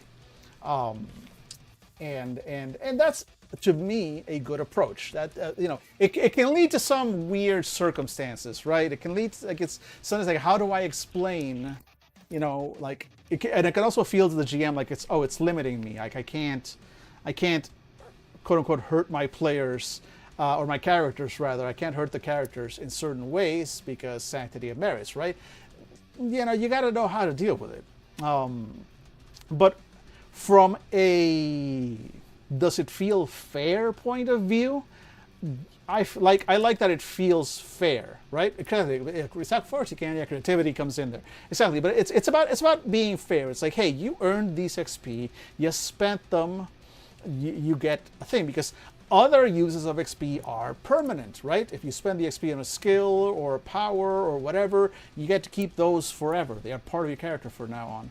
And spending something that can lead to permanent advancements on something that is ephemeral rubs me personally the wrong way, and I know several players who feel this way as well. And so hence with Numenera, for example, you can spend XP to advance your character, but also you can spend them in the moment for rerolls, or to say like, oh, actually I have a piece of wood for this, and we coincidentally needed a piece of wood, and I have a piece of wood, here's an XP, just say I have a piece of wood, right? Stuff like that, which it's fine. Overall, I've kind of gotten used to the fact that this is a common mechanic in a lot of games. And so here it is again, right? But I don't like it, man. I don't like it. Again, a lot of this, if I were to ever run this, some stuff would be house ruled. I don't think I would, if I'm going to allow this as an advancement option, if I'm going to let you go like, hey, for this advancement option, you can choose any of these things, all of which are permanent, right? Increasing a stat, getting another move, taking a move from these, all these are permanent. But you can also choose it to gain access to a resource. As long as you can, like, it makes sense within what the game wants to do, I suppose. The setting, you are fighting for resources and all that.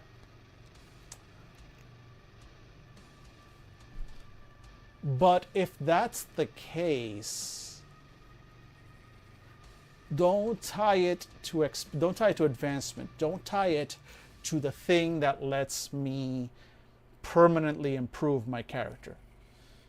because that's going to mean for a certain subset of players, they're never going to touch this. Like, it happened a lot in Numenera until you start accumulating. In fact, it's worse here because in Numenera you can get XP. Yeah, you can just stockpile XP. You can get awarded XP. All sorts of things give you XP, and so you can have a little pool of XP. In fact, for certain advancements, you're going to need to at least have like 4 in stock to make the advancement. So you're going to be stockpiling XP, and so there is a sort of economy back and forth. XP are fluid enough that you're often tempted to spend them, and so it actually strikes a really good balance. I ended up not minding it so much in Numenera because, especially once Jesus, I love you, but I'm going to criticize you here. It took Jesus a while to figure out that he's supposed to be handing out XP like candy. Or not like candy, but there's supposed to be a steady flow, XP back and forth. You should give me lots of opportunities to spend it. You should give me lots of opportunity to earn it, right? And if in something like that, it ends up, because XP is not quite so precious. So it's like, okay, I know I want to save for this power-up, for this permanent power-up, but I do need something right now, and 1 XP is not that much. You know, I need 4 for the power up, so you know what, fuck it, I'll spend the 1 XP now. I need it right now. And you know, like it leads to that sort of thing. Here, it's not in the moment, it's an advancement over time, right? It's this or a permanent advancement, and you spend half the time telling me how I'm likely to lose this thing, and I have to maintain it, I have to work for it, and and it can be taken away from me, and it sucks, and you probably shouldn't take this, actually. Like, they literally say, be careful about picking this option, it's rarely long term. So why put it there? If it's an option that is actively not good, risky, bad compared to everything else, and the benefits it gets you are fine, I guess, depending on what you asked for, but again, you make such a point of telling me how ooh, you shouldn't get this, then why is it there? Right? I don't know, like, this should be a separate thing. This should be a move. This should be, either a general, this should be a basic move of some kind. This should be a move. This shouldn't be an improvement option. Don't like this here. Don't like this here. That's how I'm feeling. And with that in mind, it is once again ad time. So I'll be right back. Let's see. And when we come back from the ads, we'll look at advanced improvement and see if maybe it makes us feel better about ourselves. Really? Really? Button.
And we're back. Catching up on chat real quick. Only way to incorporate that, in your opinion, is to have it be a large amount of resources and a clear intro of a plot point from the player saying, I want our group to be rich for a short time and want some sort of conflict to happen as a result of it. That said, you're now intruding a little on the story of your GM is trying to... Part of that is there. And one of the things with Powered by the Apocalypse games is that technically the GM is not supposed to be telling that much of a story. The GM themselves is meant to be, you're kind of playing to find out. Everybody together is meant to be playing to find out, right? So that's another thing. Like, you're not supposed to plan out Powered by the Apocalypse games that much, but there is that, and Phoenix, I'll get to you in a second because I agree with you there, but I'll get to that in a second.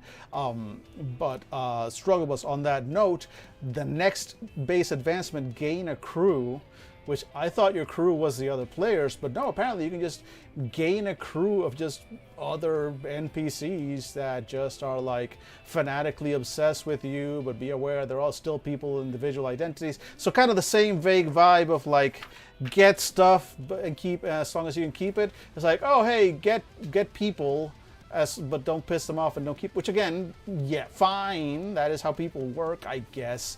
But once again, that's an option. It's like, it's either that or gain an extra move or gain an actual advancement or whatever.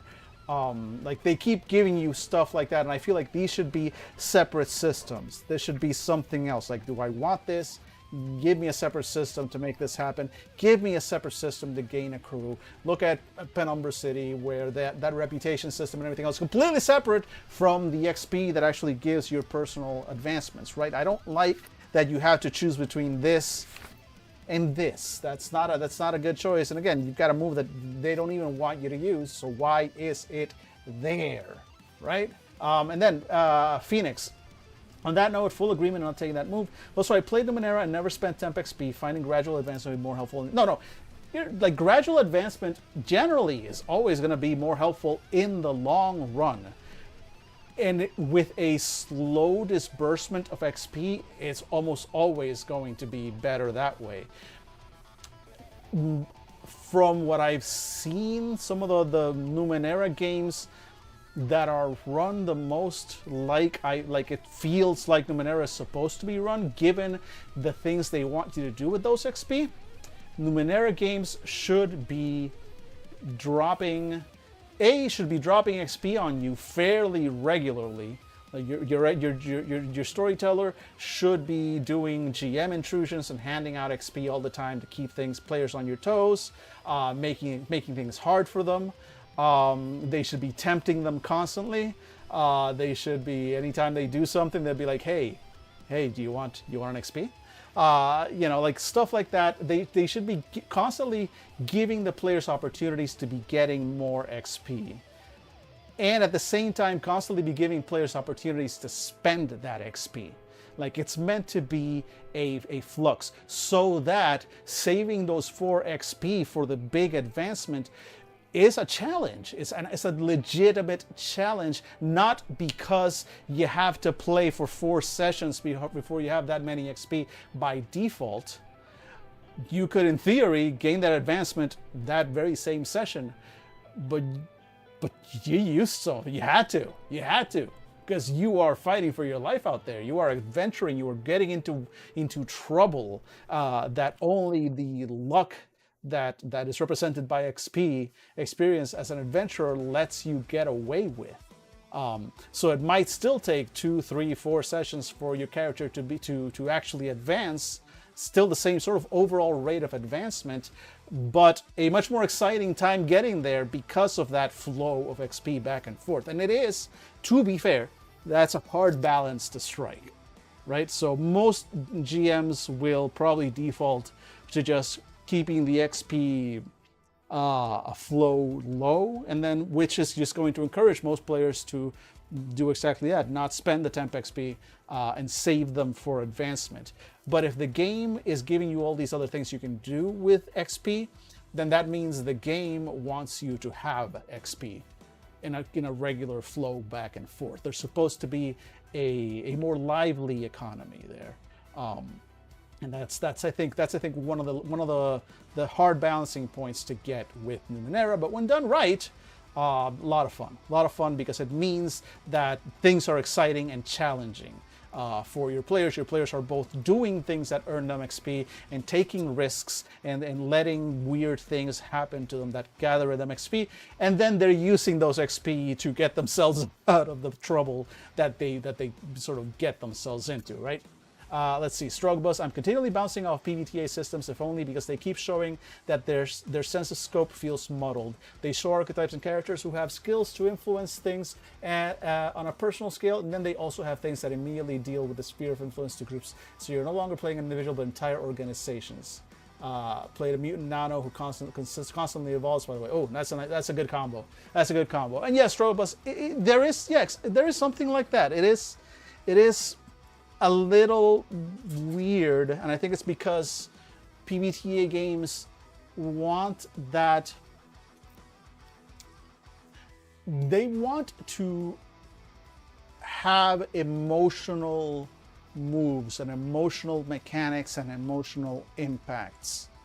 And so there is a motivation during the designs as you're trying to set a certain tone, tell a certain story, to create moves, to make moves that reinforce the theme and tone of the game, right? And there's nothing wrong with that. In fact, the best ones should do that in addition to actually being something that's mechanically interesting and or useful and or worth it as a game mechanic, not just as a theme mechanic, which is hard to do, right? It's not easy. I'm not saying all they need to do is X. Like, that's not necessarily a given, right? That takes effort. And this book achieves that in several times, in several places. But it does feel like a weird PBTA, especially kind of situation where these games sometimes don't seem to know where that line lies between a game mechanic and a mood and flavor mechanic, right?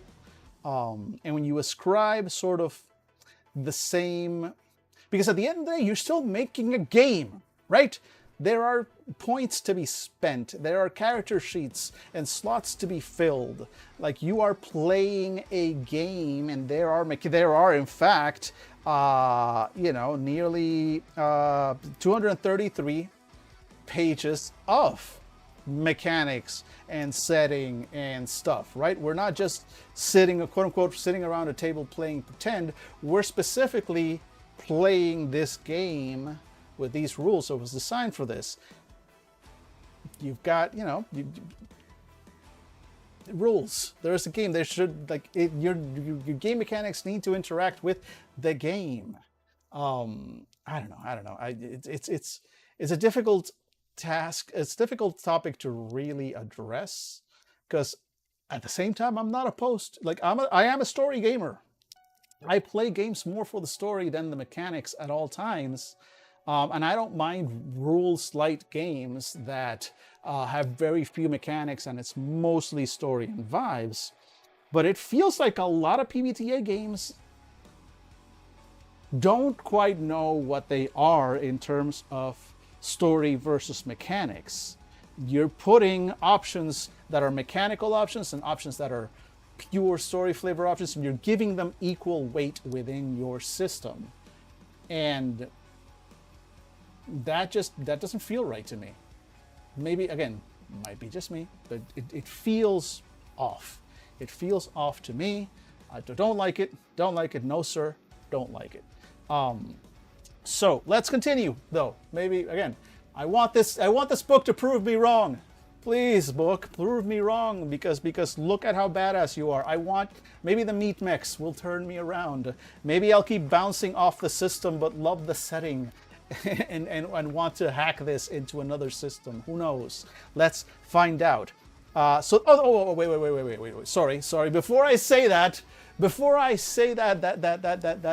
hopeful thing and try to reconciliate, right? Try to reconciliate with this game. Gain a pulse. Curse you all! A pulse is a small aesthetic addition to your meat mech. You can own many of them, but only have one open at a time.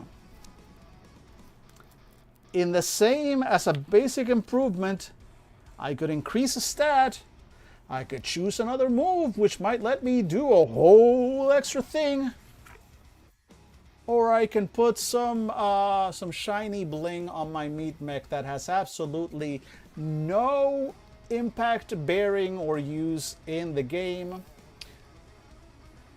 Any sane GM will just let you do this. We'll just let you add aesthetic additions. Hey GM, while we're on our way to this thing, I stop by a booth and I pick up a little charm of a Funky the Clown doll, and it now hangs on the outside of my meat mech. Is that okay, GM?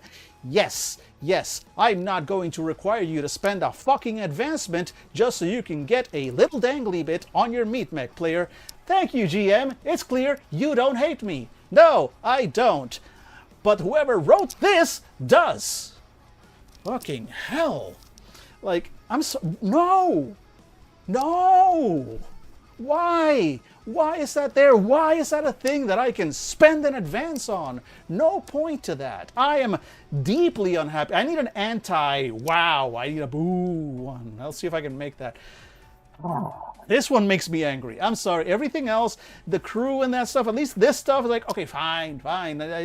No sanctity of merits, fine. There's a reason that to be the thing that World of Darkness defined, because it's not by default, right? I get it. Other games also let you buy temporary resources, Numenera. You can spend that XP for a thing that might break this very same scene. That's it. It's gone.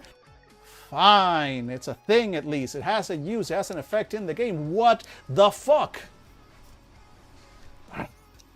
Anyway, my thoughts would be choose between these 2 or 3 mechanical options, and then also choose between these 2 or 3 flavor options. Get one of each. Yes, Phoenix. That would be lovely. That would be lovely. Mechanical, and then in addition, not in place of, but in addition to, give me some aesthetics. Give me some fluff. Curse you all! Exactly, Phoenix. Add some truck nuts to it. Yes, add as many trucks. Add actual nuts. This is a meat mech. Give it extra nuts. Do you want a 6-pack of nuts on your meat mech? I think this game would be happy to let you have it. Not for a fucking advancement, though. Not if I could fucking increase one of my stats or get an extra move instead of having a 6-pack of balls on my mech. No. And also just no. Fuck that. This is a personal insult to me. This should not be here. As your would have been editor, I would have just all of this in red and just a little mark. Go no, bad, do not do. Anyway, yes, I have a mech, clearly. I have enough resources to make a mech. Let me paint it the way I want. Let me give it, exactly, dingly dangly bits if you want. Let me put cosmetic additions on the Team Fortress 2 where they don't have mechanical benefits. Exactly, because that's the thing. If there was a mechanical, if pulses, you gave it a P, capital P, it's a thing in the game. If you gave it a capital P, it is a capital T thing in your fucking game. Aesthetic, they have no effect. But and yet there's a restriction to them. Oh, you can have many, but only one at a time. Why? Do pulses give me any kind of mechanical benefit? Is this for the old head Fandible people? Is this a Munchkin hat situation? Does having more than one hat give me benefits? The benefits of all the hats? Then okay, I understand. Well, you can only wear one hat at a time. But otherwise, if I want to wear 5 hats, I will wear 5 hats. If I want to fucking bling out my mech, I'm not going to have to sacrifice my advancement as a character. I mean, some people might in the real world, I guess, sacrifice their advancement as human beings in exchange for gewgaws and shiny bits. So I guess there's precedent. But also, I'm legitimately upset about this. Struggle bus, yes, fine, but like this upsets me. Like, how do you look at this and think this is good, this is valid, this should be in my game? This should be here in my game. This should be in your game, but not here. Why is it here? Why is it a thing that costs me an advancement? Like, I'd spend $20 for a nice cosmetic for my car. I wouldn't give up a race at work for it. Exactly, potato. Exactly. That's the thing. Like, no. Anyway. So this upsets me. Boo, hiss. Also hiss and boo. Let's see if the advanced improvement stuff, I don't know if any of you have been reading ahead while I've been ranting. I certainly haven't been reading. I've just been ranting. I did not expect to rant so much. I thought the worst of it was over. I thought I had moved on, and the honey artist and I had come to an understanding. And, I was looking forward to meeting the weirdo. But again, if it was for this.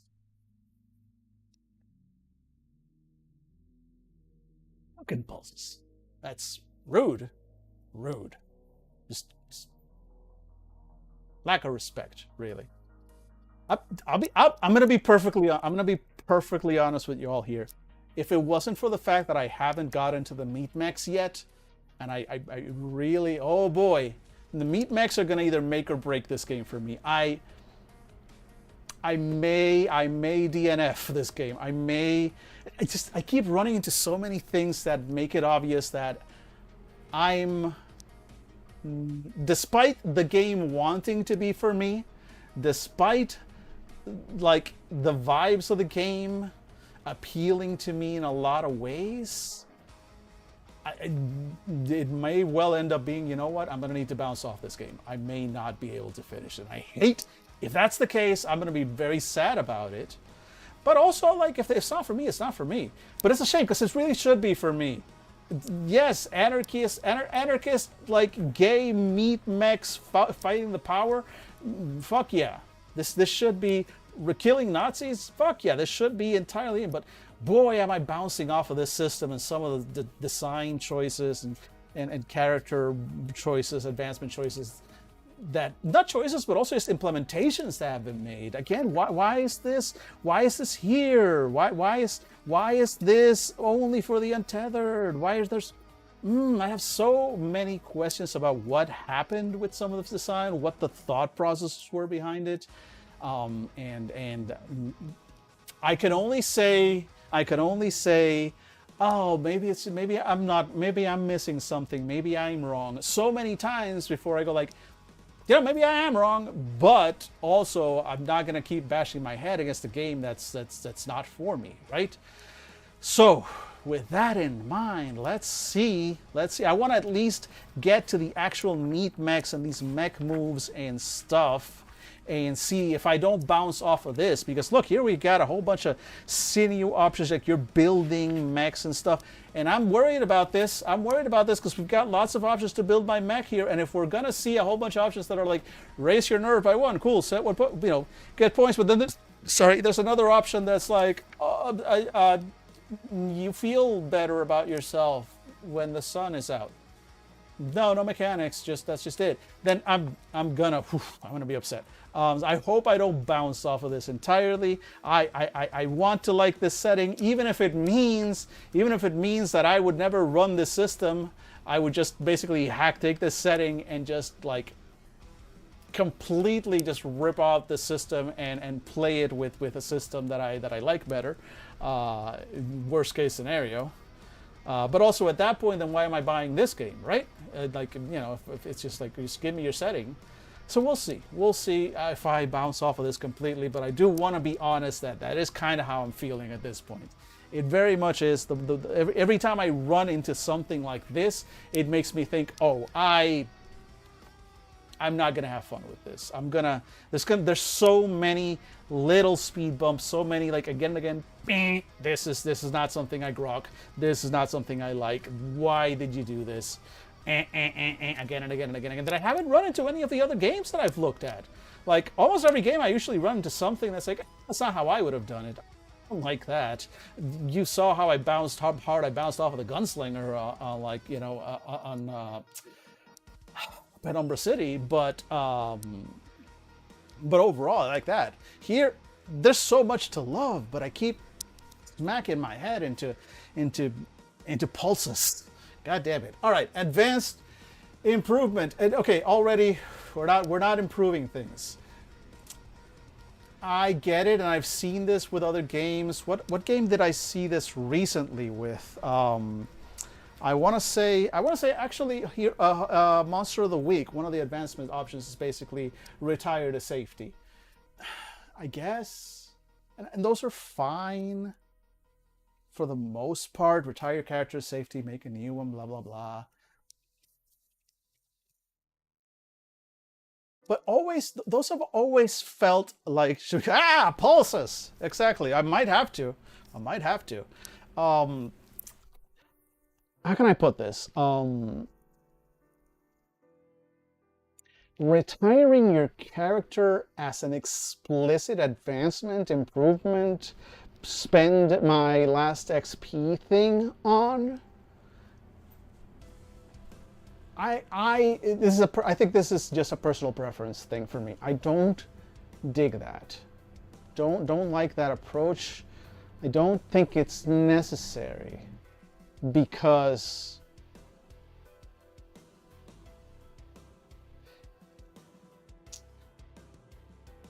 ending a character's story to me, and I think I've had problems with this with other games. I actually had this conversation I think during a stream with Dave and or Jesus the other day, where or maybe no, I don't know if we did this conversation while the mics were hot. I think we were just talking amongst ourselves. Because we're talking a little bit about stuff like Shadow Dark and even more so stuff like Morkborg and some of the OSR stuff. Games that are meant to be kind of meat grindery. Games where you're not really meant to form a super necessarily close attachment to your characters, right? You're meant to come in with the expectation that it's super deadly, your characters are likely to die, bring extras. Even the game designers themselves have websites where you can just press a button and create a new character. But even without that, like the character creation in those games is super quick, super simple, super streamlined, because it's meant to keep you playing.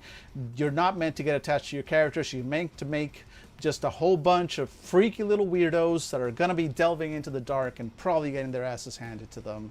And that's fine. That's fine. Again, it is a you have to change what your expectations are going into the game. For folks like myself and Dave, and honestly even Jesus, though he's loath to admit it, we get into our characters. We get attached to our characters. We want to tell a story. Jesus is a little bit less attached in that he's more okay with a character dying, versus Dave and I, we are okay with a character dying, but not in a meaningless way, right? And you might say like, oh, meaningless deaths happen, right? And if somebody is, sometimes bad things happen, bad luck, whatever, and sometimes character just trips and breaks their neck. Fine, yes, I get it. But we're playing a game, we're telling a story. Why should I have to tell that kind? That's not the kind of story I want to tell. If that's the kind of story you want to tell, cool, enjoy, have fun. I don't want to tell that kind of story, right? So on the one hand, I agree with this, that it should, like in the sense that it should be a player choice when your character gets retired, with the understanding, again, some games is like, you might have the understanding from the beginning, like, hey, this game is deadly, your character may die due to combat or, consequences of rolls and everything. And if everybody's on the same page with that, excellent, right? And then you play your character and, what happens, happens. But I grok, and honestly, this game does that too. This game does this too. So it's not a complete thing, but like if you get taken out, right? If you get taken out, it's not necessarily you are dead. You are just out for this scene somehow. And then the story continues, right? So you don't really die until a choice is made. So within that, it makes sense, right? This is a choice. And so you decide when your character retires or when your character dies or when your character whatever. But this was less important. This was less important because it can be there because it's if I'm retiring my character anyway, then it might as well be there. It's the last move I ever make. It's retiring my character, but it's a move or it's an improvement move, whatever. It's fine. I just find it entirely unnecessary. If you've already got a character, a system, and you do have that, you got a system in which character death is in the player's hand, in which your character may be taken out, may lose the fight and get kidnapped, trapped, whatever, but straight up being killed and taken completely out of the game, and the character story ending is left within the player's control, right? The player decides if a situation, if they want to, have their character die in a situation, or just go like, no, they are taken out somehow and the story continues and we'll deal with the consequences, right? And I'm fine with that. I like that approach overall. It doesn't fit all games, but for most games, that's kind of my approach anyway. I don't, for long running, like for one shots, like the ones I did this weekend, my character came close to dying twice. And if he had died, I would have been fine with it. I mean, I would have been sad a little, but I would have overall been fine because this is a one shot, right? But let's say you have that character, you've been playing him for sessions and whatnot, and then just on a random dice roll, you die. Like, it's a bad feeling. It's like there is an attachment to the character that makes that sort of thing annoying. So anyway, long story short is that this feels unnecessary to me given the way the book is, but it's hardly the book's worst sin. And then, okay, so this is an interesting advance. We're going to change your character's playbook to another one. So I've seen this in other PBTA games. You basically choose a different playbook, and now you are that playbook. And here's some settings on how that goes. I don't care about this that much. I'm going to kind of skip it. I'm going to assume this makes sense, but I'm going to kind of skip it. Because we also have to, once again, go into ads very quickly now in just a minute. So let's see. Determine the near future of particular NPCs and advanced improvements. So again, advanced improvements that let you modify the storyline rather than give you stuff. Gain wealth, treasure, or access. You gain a lot of currency, enough to live comfortably for a few months. Treasure, you get a bunch of specific items and condition. Access, you get entry to specific events. It's sort of an advanced version of the gain access to a resource or crew thing. And then shift play. Think of shifting play as ending one chapter and beginning another. You need two people to choose the shift play advancement in order to make it work. The first player chooses the option we use for the game, and the second player makes it happen. Think of it like putting the key in the ignition and turning it. The first time any player picks this option, they'll choose one of the options below. All the other options are then locked out. Whoever picks the advancement next, they're still obligated to go along with what the first player picked. In other words, the first time someone picks this move, choose an option and scratch the others off. What are the options? Move elsewhere, everyone restarts, end of an era, end of the game. We'll look at this again when I get back from ads, but I hate this. Oh, I do. I despise this. I'll be right back.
All right, we're back. Folks, I do not like the shift play move.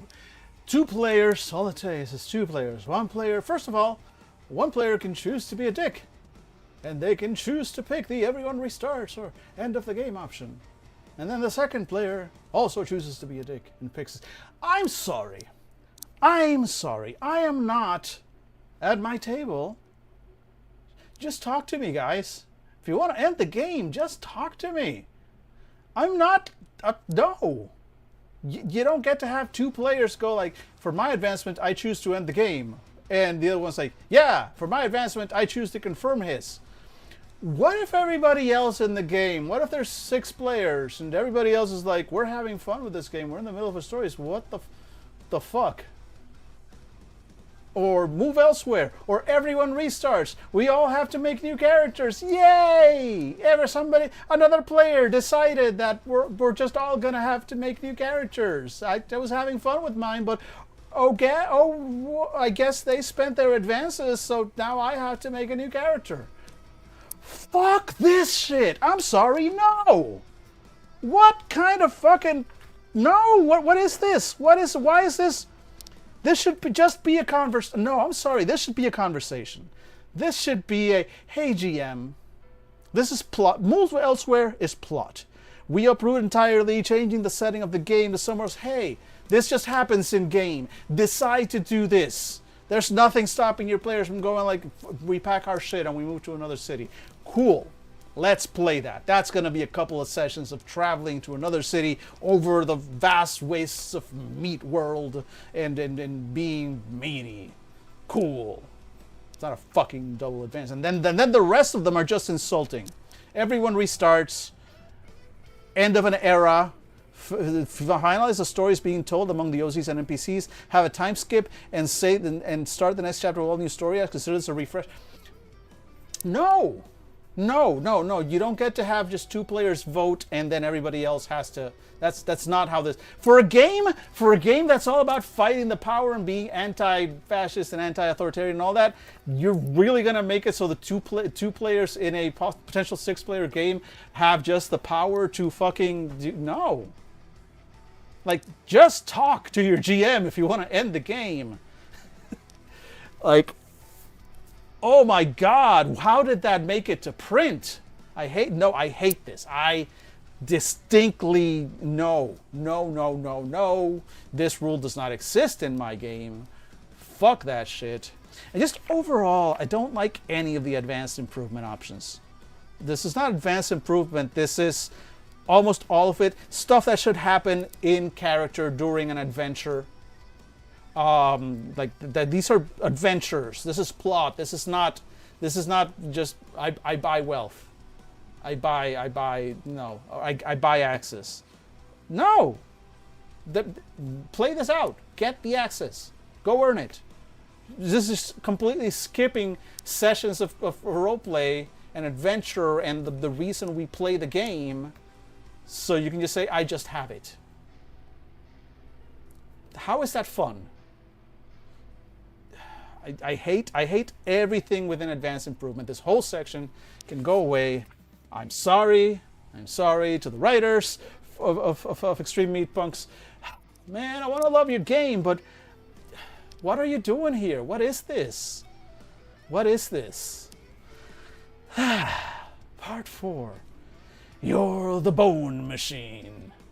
Yeah, you didn't lose her. We're killing Nazis. Yeah, this is how you got me. This is how you attracted me. You pulled up in your fucking bone mech and you're like, get in, loser. We're killing Nazis. And I was like, fuck yeah! And I threw money at you and I bought the shiny fucking hardcover. This is why I'm, you know what? This is why I'm glad. I'm very glad that, how can I put this?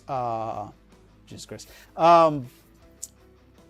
Curseborn, showed me what the game was, because I went through the system and I did have some, I had my issues with it. You remember, for those of you who were here. But overall, I ended up very excited about the game, excited about how they're going to expand things, learning more, etc., right? And so up until and I knew all that before the final day of the Kickstarter closed, and I knew what I was getting into, and they took my money. So much money. This Kickstarter, I don't remember any of this, right? Like this was presumably the PDS were released shortly after the Kickstarter, as most Kickstarters do. Again, I'd never really looked at it too closely because as soon as I saw it was like PB, like I wanted to love it, but I was like, it's PBTA, and the fanable folks are gonna bounce off it. Maybe once I have the physical book, maybe I'll play it with at a con or something. We'll see. But I never got around to it. If I had looked at this, if I had seen these rules, if I had seen this stuff before I threw money at them, I'm gonna be perfectly honest. At this, I would not have backed this. Nothing against the production quality, the quality of the art, the vibes. I see what you're trying to do overall, and I approve. But boy, oh boy, I not grokking with a lot of these mechanics, such as they are, because they're not mechanics. They're just no. This goes against so much, and again, I get that PBTA is a different way of looking at this. I don't think this is a PBTA problem. I think this is a this game problem. I remember seeing similar things to some other, like these. Fine, these first two, I've seen them in other PBTA games. Are pretty standard. A lot of this other stuff, especially the shift play can go fuck itself. But this stuff, man, disappointed. Disappointed. Let's hope the meatmechs are less of a letdown. Get in, loser, we're killing Nazis. Every original character has a meatmech, which is a mech made of meat and bones. Also, let me be very clear. We have been kind of skipping around, but here's the first time I'm seeing the words original character used. I mean, I may have missed them before. They've been referring to OCs over and over and over and over, and I figured I know what those are. And look, the Tumblerinas of the world, along with me, all know what an OC is. But anyone outside of that very specific target audience, even here, it's not being defined. You can do parentheses OC and keep moving, but no. Like at no point have we ever actually been told that OC is original character or not. It's obvious, yes, of course it is. But in a rule book, you do have to kind of spell out the obvious.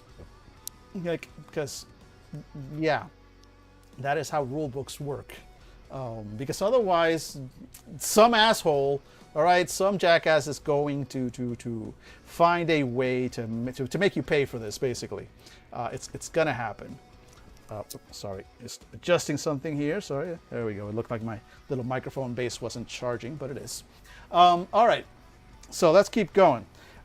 Which is a mech made of meat and bones. Cool. It's really gross and awesome. Unfortunately, so do the Fash, the cops, and the forces of capitalism. But you can use your meat mech to smash their meat mech or push them off cliffs or whatever. Meat mech effectiveness against eldritch forest gods, not guaranteed. Look, this stuff is cool. I like this. More of this. Make it work. Give this mechanics. Let's see if the mechanics for this are cool. This is the fantasy. You're telling me I am excited. Let's pretend.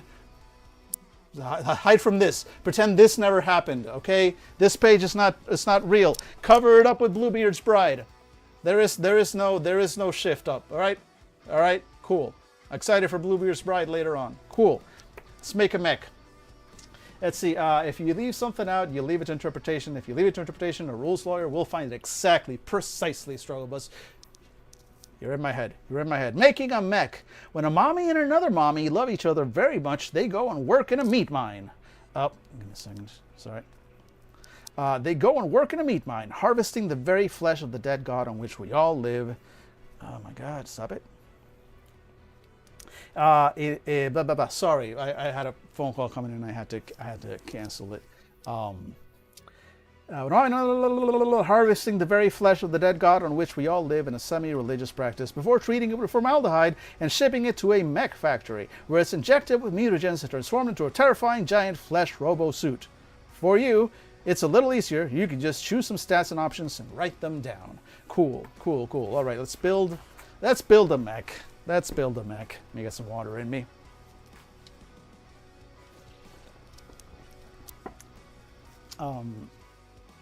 Choose your stats. Divide, +2, +1, +1, and -1 among the 4 mech stats. Okay, so this is a completely separate system. The mech has its own set of stats and everything separate from your character. The stats don't matter for like your normal character. Your normal character is rolling plus awkward and plus weird and plus chill. None of that here, right? We've got a whole separate system and set of stats. Cool.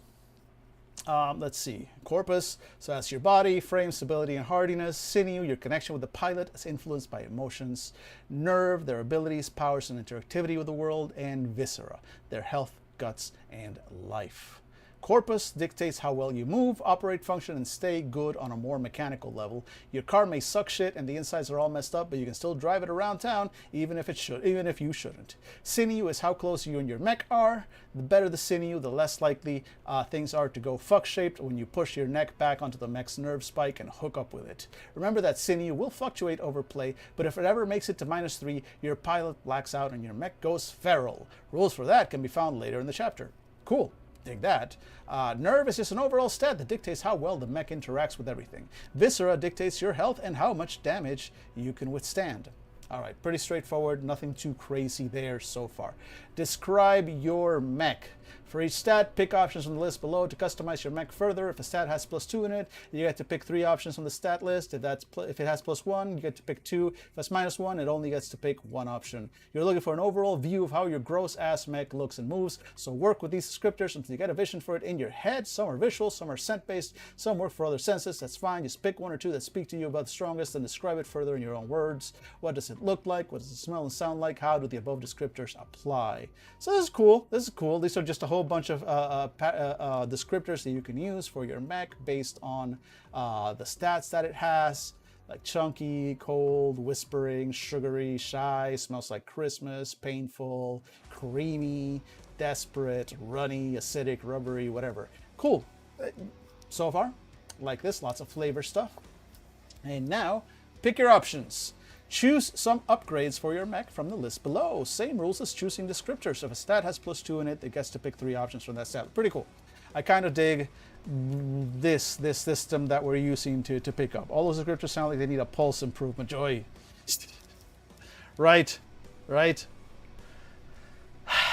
Pulses. Okay, so again, I dig the way you distribute these. Let's see what they look like. So again, the higher one of these stats is, the more options you're going to get to pick from that. We're not going to look at all of them, right? But let's pick a few and see what they get. So for example, for the corpus, you start with a grade A premium, raise your corpus by 1. Solid, cool, we like that. Thick-headed, you can take a hit for another mech by diving in front of them. Neat.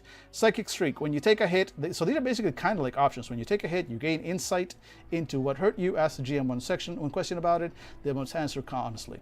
Life-giving mold, anytime you successfully repair your mech, resolve an extra mech of physical status. Excellent. Excellent seasoning, the first time each session you would take a hit, describe how you look super tough to ignore it. Cool stuff. These are moves. These are moves. Pretty straightforward. Even if they don't have a roll, but they get triggered by something. Gross ass fuzz blood. Whenever your brawl goes down and ends up below 0, you spray blood on the enemy if they're close. If it damages their mech, the GM describes how they're impaired. Parrot scars. Whenever you enter into a battle with another meat mech, ask the GM which stat they imagine that pilot is best at. Corpus, never, or viscera. Whenever your brawl goes down, you gain advantage to the next move that uses that stat. If your brawl goes down, but before you get to make that roll, too bad. Choose a new one. Interesting. That was kind of tricky, but okay, cool. Strategy, combat, cool. Digging it. Completely separate game here. Now here are actual mechanics. Look, who would have thought? B-Devil. I said I wasn't going to read all of them, but actually, now that I'm being exposed to actual mechanics and gameplay, as opposed to whatever bullshit we've had a couple of pages ago, all of a sudden I'm interested again. Funny how that works. So bedeviled skin crust. Your meat flesh has a goddamn devil called Captain Kit Carnelian living inside it. At the beginning of a session, roll plus sinew. On a hit, hold 1. Spend your hold to have your devil hex another meat mech until the end of the brawl, and when they do so, choose 1. The GM will tell you a secret the pilot is keeping. The meat mech will malfunction for a quick instant, or the pilot will hallucinate something about the environment. On a 10+, the devil will tell you something it thinks is cool. Cool. GM's choice, not guaranteed to be useful or remotely helpful. On a miss, the devil will hex you when you next link up with your meat mech. Take this advantage on your first roll of the brawl. Cool. Interesting. Very specific. I wonder if this is related to the setting. All right, cool. Interesting. Not thrilled about it, but interesting. Nasty gills. The flesh on your meat mech has useless gills that you can carry or hide things in. About a car trunk's worth of goods. Weird, but I'll take it. That one's fine. I'm fine. It's weird, but it's fine. Let's see. Spooky violets. Beautiful little weird goth flowers bloom all across your mech's terrible flesh. If you have hold from any move, you can spend all of it to turn a disadvantage on a roll into an advantage. Interesting. I like that one. Oh, it was off screen while I was reading it. I just really helped here. I like that one. That was pretty cool. Invisibility maggots. Little nasty grubs chew on your mech, and when they feel threatened, they infect your bloodstream with transparent grub silk. Fucking parasites. When you take a hit on a miss, your mech goes invisible for about a minute, enough for you to do whatever. That's cool, actually. I mean, sure, your mech is crawling with maggots, but going invisible after a hit, that's an interesting ability. Star-shaped heat shield. Your wounds cauterize around you in a pleasant, warm manner. If your mech hugs another mech while your mech has statuses, you can ease the effects of the other mech going feral. Any rolls made by the pilot to escape or by others to extract the pilot, you missed an E there, have advantage. Okay, that's cool. We'll see what the going feral thing, what the mechanics for that are. I'm curious about those. Utility chunks. Whenever you roll plus corpus, a result of 6 also counts as 7 to 9 hit, but the GM can still make a move. Interesting. Okay. Bird bones. Your hollow bones make you super fast in battle. When you roll to smash, take +1 hold no matter what you roll. And friend guts. Whenever you would roll plus corpus, roll plus viscera instead. Okay, cool. Nothing too crazy here. Nothing that I don't mind. Sinew options. Let's see. Powerful tendons. Raise your sinew by 1, just like the corpus. Neuron fibers. Roll with advantage when hooking up to your mech. I'm curious. Okay, so this is a move, hooking up to your mech, and you apparently have to roll. So I'm curious how that's going to go. We'll see that later. Love letter muscles. If you have at least +1 love with someone and they're linking up to their mech at the same time as you, they get advantage on that roll. Only one PC can benefit from this per seat. That's kind of cool. That's kind of cute. I like this one. I like this ability. That's not too bad. And yeah, Strobus invisible for a minute in combat. Right? It is actually kind of OP. Like for a full minute, going just absolutely invisible enough for you to do whatever. Right? I mean, we'll see how combat is treated, but if it's anything like most combat systems in which, round is 6 seconds, etc. Yeah, that's 10 rounds. We'll see how combat works once we eventually get to it. But that does feel like a lot. I mean, unless they're saying for a minute in the colloquial sense, like just for a short amount of time. But we're talking game rules, as we just said. If you say a minute, I'm going to count down 60 seconds, right? Let's see. Dominatrix Synapses. Whenever you roll to get shit done in your mech, you can take a physical status to automatically get a 12+ result. Okay, interesting. I don't know if I want to be invisible if meta had maggots crawling through you. I mean, yes, there is a bit of a trade-off with that, admittedly, Potato. Let's see here. Pop bulb feature failure feedbackers. When you fail your sinew move, take a status and mark XP. Okay. Love woofers. Whenever you roll your sinew move, you can roll your love stat for another character instead if they're present in this brawl. Interesting. Translucent glass spine spikes. You're always connected to your meat mech's nerve spike. You can turn any miss on the sinew move into a 7 to 9, but everyone around you can see your memories flowing out of you as it happens. The GM will ask you a question and everyone around you knows the answer. Interesting. These are some interesting moves. Some of them are very flavorful, like this whole thing. Like the worst case scenario is, it gives you a mechanical benefit, and then there's a disadvantage that is story based around it. I'm fine with that. That's a good balance. This is good. Who wrote this section? This section is much better done than the previous ones. Whoever, exactly, these distinctly feel better. It's true, exactly, Struggle Bus. Like whoever wrote the mech part of this, they should have focused, like, this book I think would have done more, focusing more on the mech and less on the people, I think, because the people parts are, I mean, look, maybe it's very much like, oh, you know, if you're fighting, it's meant to be, you're meant to be in your mechs, and that's where all the more crunchy, combat-y things are. If you're outside of your mech, then that's where the more emotional kind of moves go, and that's fine. But also, within your mech, you're rolling love, you're doing connections, you're doing stuff as well. Like, a lot of the relationship is still around here. This just shows that it's possible to have some crunch attached to that without it being just completely pointless, right? I'm thinking they built this portion first and then made archetypes later. Could be. But this is definitely, so far, again, let's not get carried away. We may still be disappointed, but so far, definitely getting much better vibes and much better design vibes from the mech part. Let's see. Throne Whisper Tongue Mass.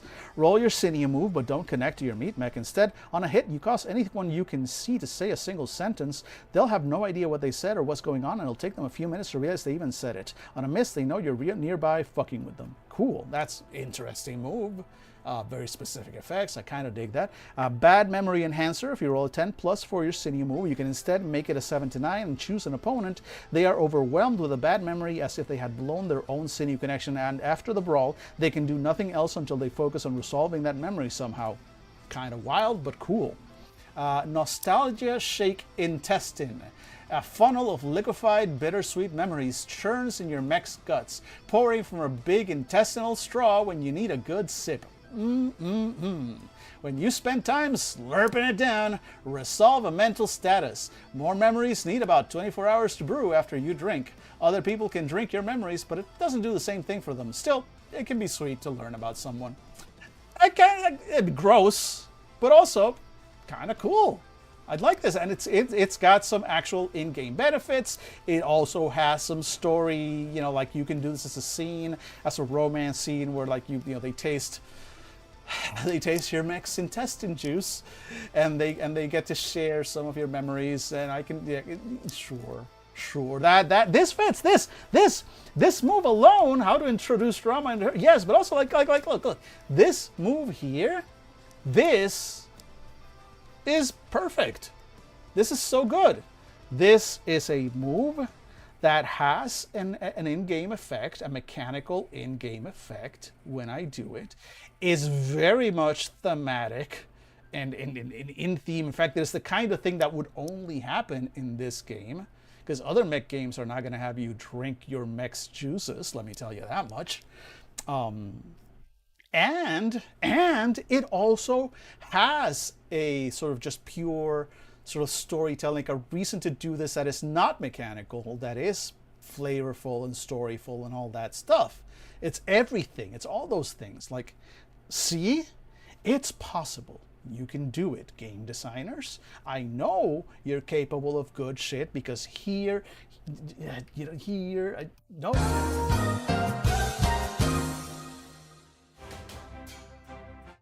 Not that one. God damn it. Why? I'm clearly rusty with my buttons. It's supposed to be that. Thank you so much. Pointing right at it, too. Point is, I like this one. Side eyes, NG, breathing, chooses. Yes. I mean, yeah, there's a little bit of that. Too. Getting the goddamn mech Shinji. This is if you're playing Shinji, you're playing this guy. Right? Getting the fucking mech Shinji. I like this. This is good design. This is a cool, flavorful ability. Like, this is great. More of this, please. If there was more of this, please, I wouldn't be actively contemplating ending this series today. I'm not. I think we're going to come back tomorrow and continue with the game, but it'll be the game's last chance. Oh, if I run into something like the advanced improvement section elsewhere in the game, that's it. That'll be the end. That'll definitely be the end. But I think I'm coming back tomorrow for more of this, for more of the pain. You know, keep beating me. Hurt me, please. Let's see here. Positivity receptors. If your mech goes feral, gain 1 XP. If you survive, I mean. Organization quickeners, when you roll to get organized when your mech, it can in fact be spur of the moment. Your mech is helpful with that. There's still a cost up to the GM that isn't related to the time, however. Cool. Chameleon bile injectors. You may take a mech status to use a mech ability owned by one of your fellow OCs in a battle with you. You feel gross and in pain for the next hours. Cool. But you get to, yeah, this is cool. This is fun stuff. The only thing I would add is maybe like I would make a hold one or whatever, like some kind of actual mechanical penalty, not just, oh, I feel weird. Stop ringing my bell, nobody here. Ink Cloud, Pain, Forget, Potion. The effects of non-mech statuses aren't in effect while you're in your mech. The number of statuses you have still matters, so if your pilot takes more directly, they can still be harmed that way. They just don't suffer any side effects until they leave the mech. Cool. Neat. I actually really like this. Like, you don't leave your troubles outside the mech. As soon as you plug into the mech, your troubles go away. You're not allowed to think about what's worrying you. You are locked in. And finally, the Suffer Link. Your mech can take a status and physical damage that will need to be repaired to instantly resolve a status the pilot has, physical or emotional. Cool. Cool. I like that. Solid mechanical options, stuff that I like, stuff that is cool. I'm excited to look at the nerve options when we get back from ads, because I actually do. That time was bad, but in fact...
We're back.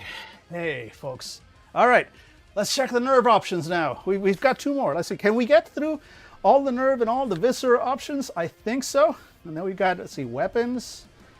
Hey, here's what the weapon tags mean. Wild. Motherfucker. Look, and here's the thing. I don't mind the pulses. I don't mind the pulse sometimes, the juices that they flow.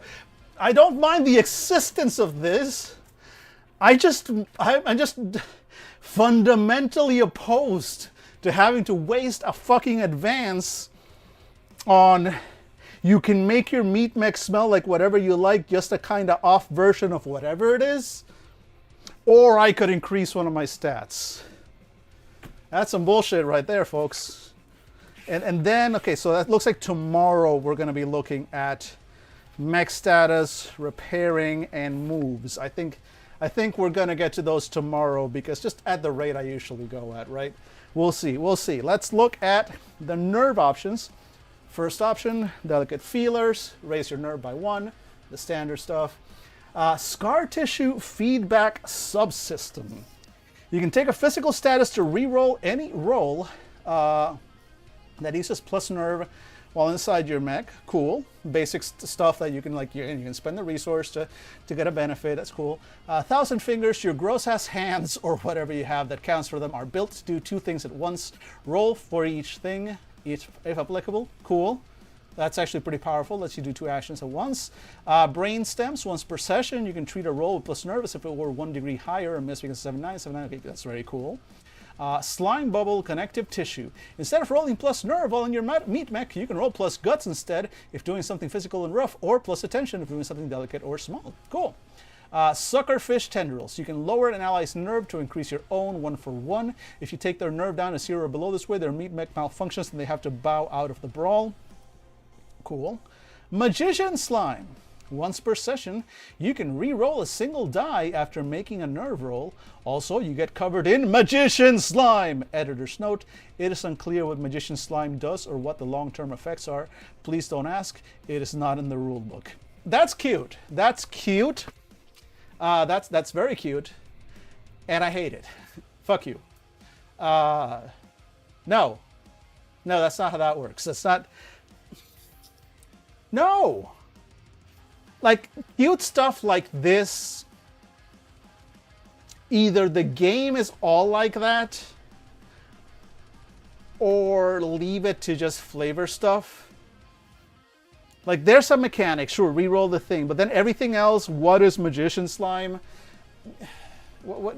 It's cute, right? But I don't know. I'm grumpy at this point. This is just cute. I shouldn't be grumping at this, but it's also unnecessary. And I'm grumpy at the game. I'm grumpy at the game for the things it's done. So that's, bear with me. Glow teeth. When you're in your meat mech and you speak, anyone around you must listen as if hypnotized. If someone hypnotized this way would get suckered, ambushed, or attacked. The others are still hypnotized, but the GM can decide that they snap out of it at some point. This is overall fine, except for that last bit of sentence, but the GM can decide they snap out of it at some point. You're taking away, you're completely taking away character. I mean, if it's just NPCs, fine. But again, all this stuff is assumed to also affect players and whatnot. And so, first of all, this just happens. There's no roll to affect it. And on top of that, there's no roll to break out. It's just when the GM decides, unless you attack. Bad design. Bad design, don't like. Yeah, exactly. No resist roll, no resist timer, nothing. Bad design. Boo! Hiss! Bad! Jesus. I'm going to have to just get a little spray ball. That's the animation I need. We'll have the wow, right? And then I'll have from the other side of the screen, right? Either from that side, I'll have just me with a little spray bottle, a little spray of water. Bad. I think that's what I'm gonna do. Thinking about the Curseborn, being able to spend a resource taking a negative on breaking out. Exactly. Again, something. Give me something. Make it a game system. If I'm not saying don't do bad things to the characters. It's the whole point, right? Hurt the characters, get them into fights, get them into trouble, have them take damage, have them get into rough situations, etc. But give them resources, give them options, give them tools that they can use to either break out or at the very least not completely lose.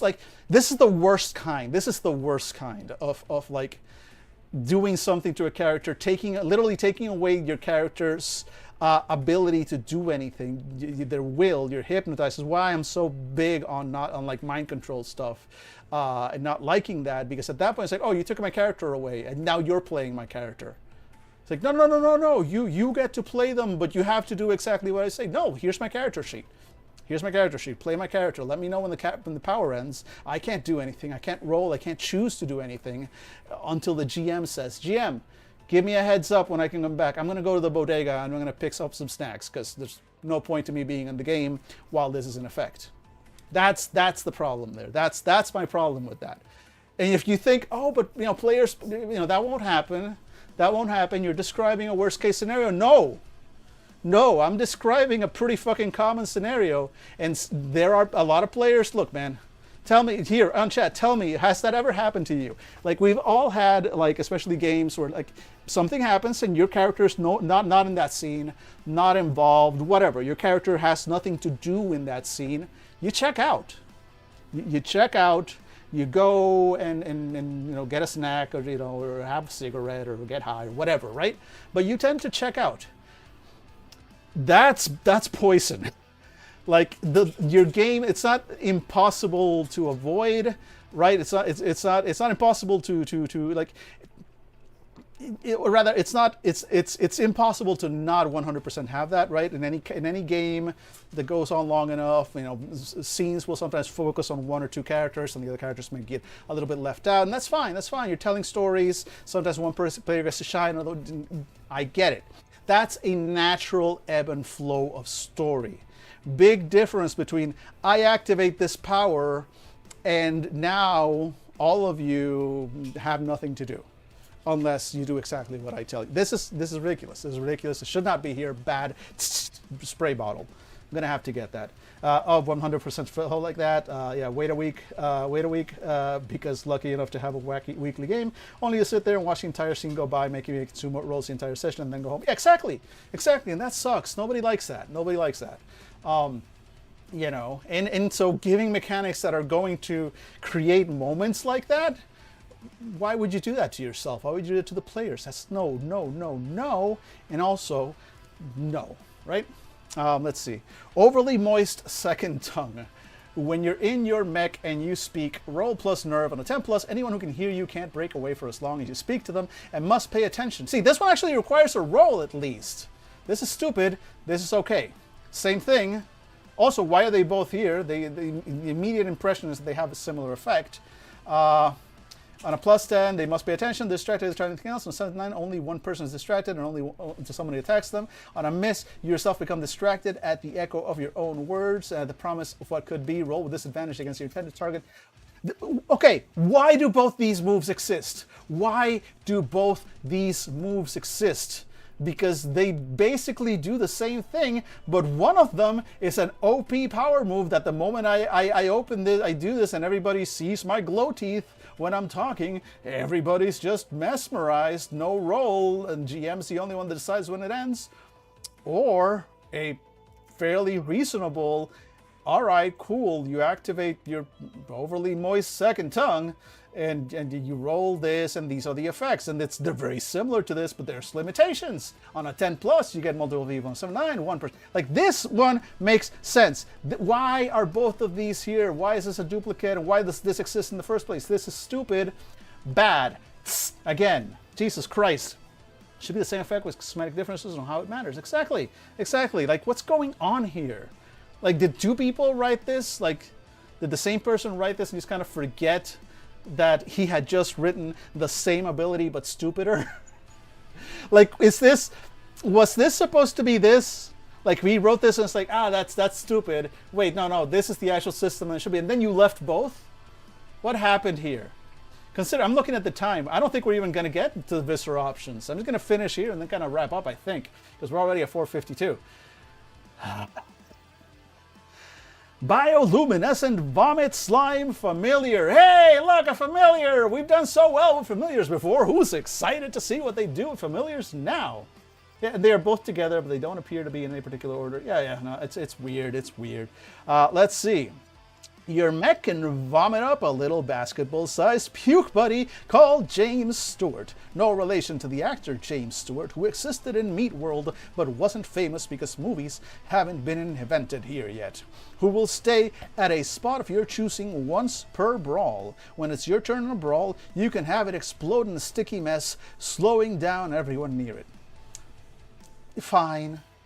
This is fine. The mechanics are okay. Once per brawl, you're basically laying a landmine. That's cool.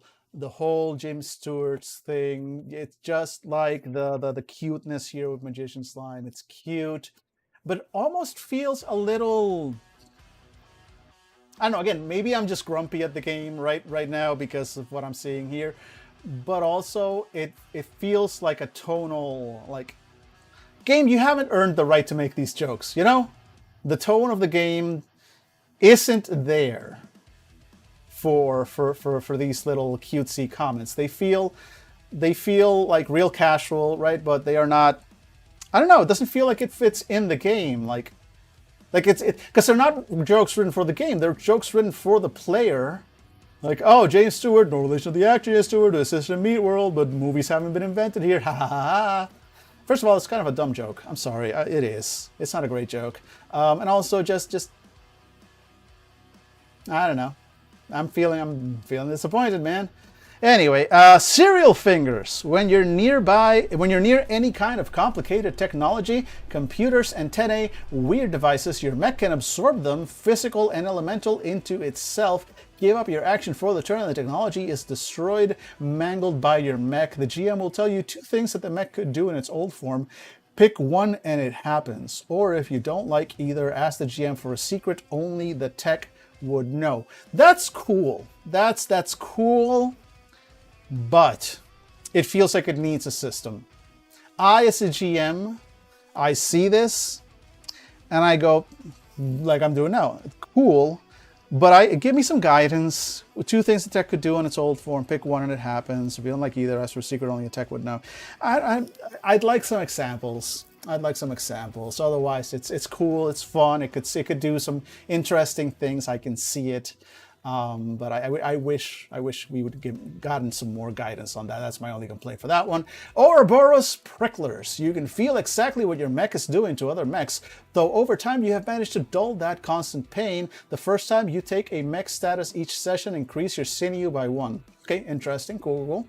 Delicate turnspikes. Long, thin bone drills can retract from your mech's arms. If another mech is grappling you and you can get your arms in position, you can damage them. Otherwise, you can use the turnspikes to penetrate inanimate objects, that sort of thing. Again, cool idea. Complete botching execution. How hard are these turnspikes in terms of objects?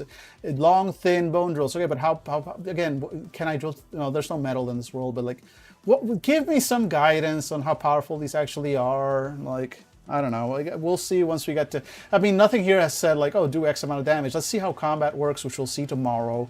But man, brainwaves. At least they're actual mechanics.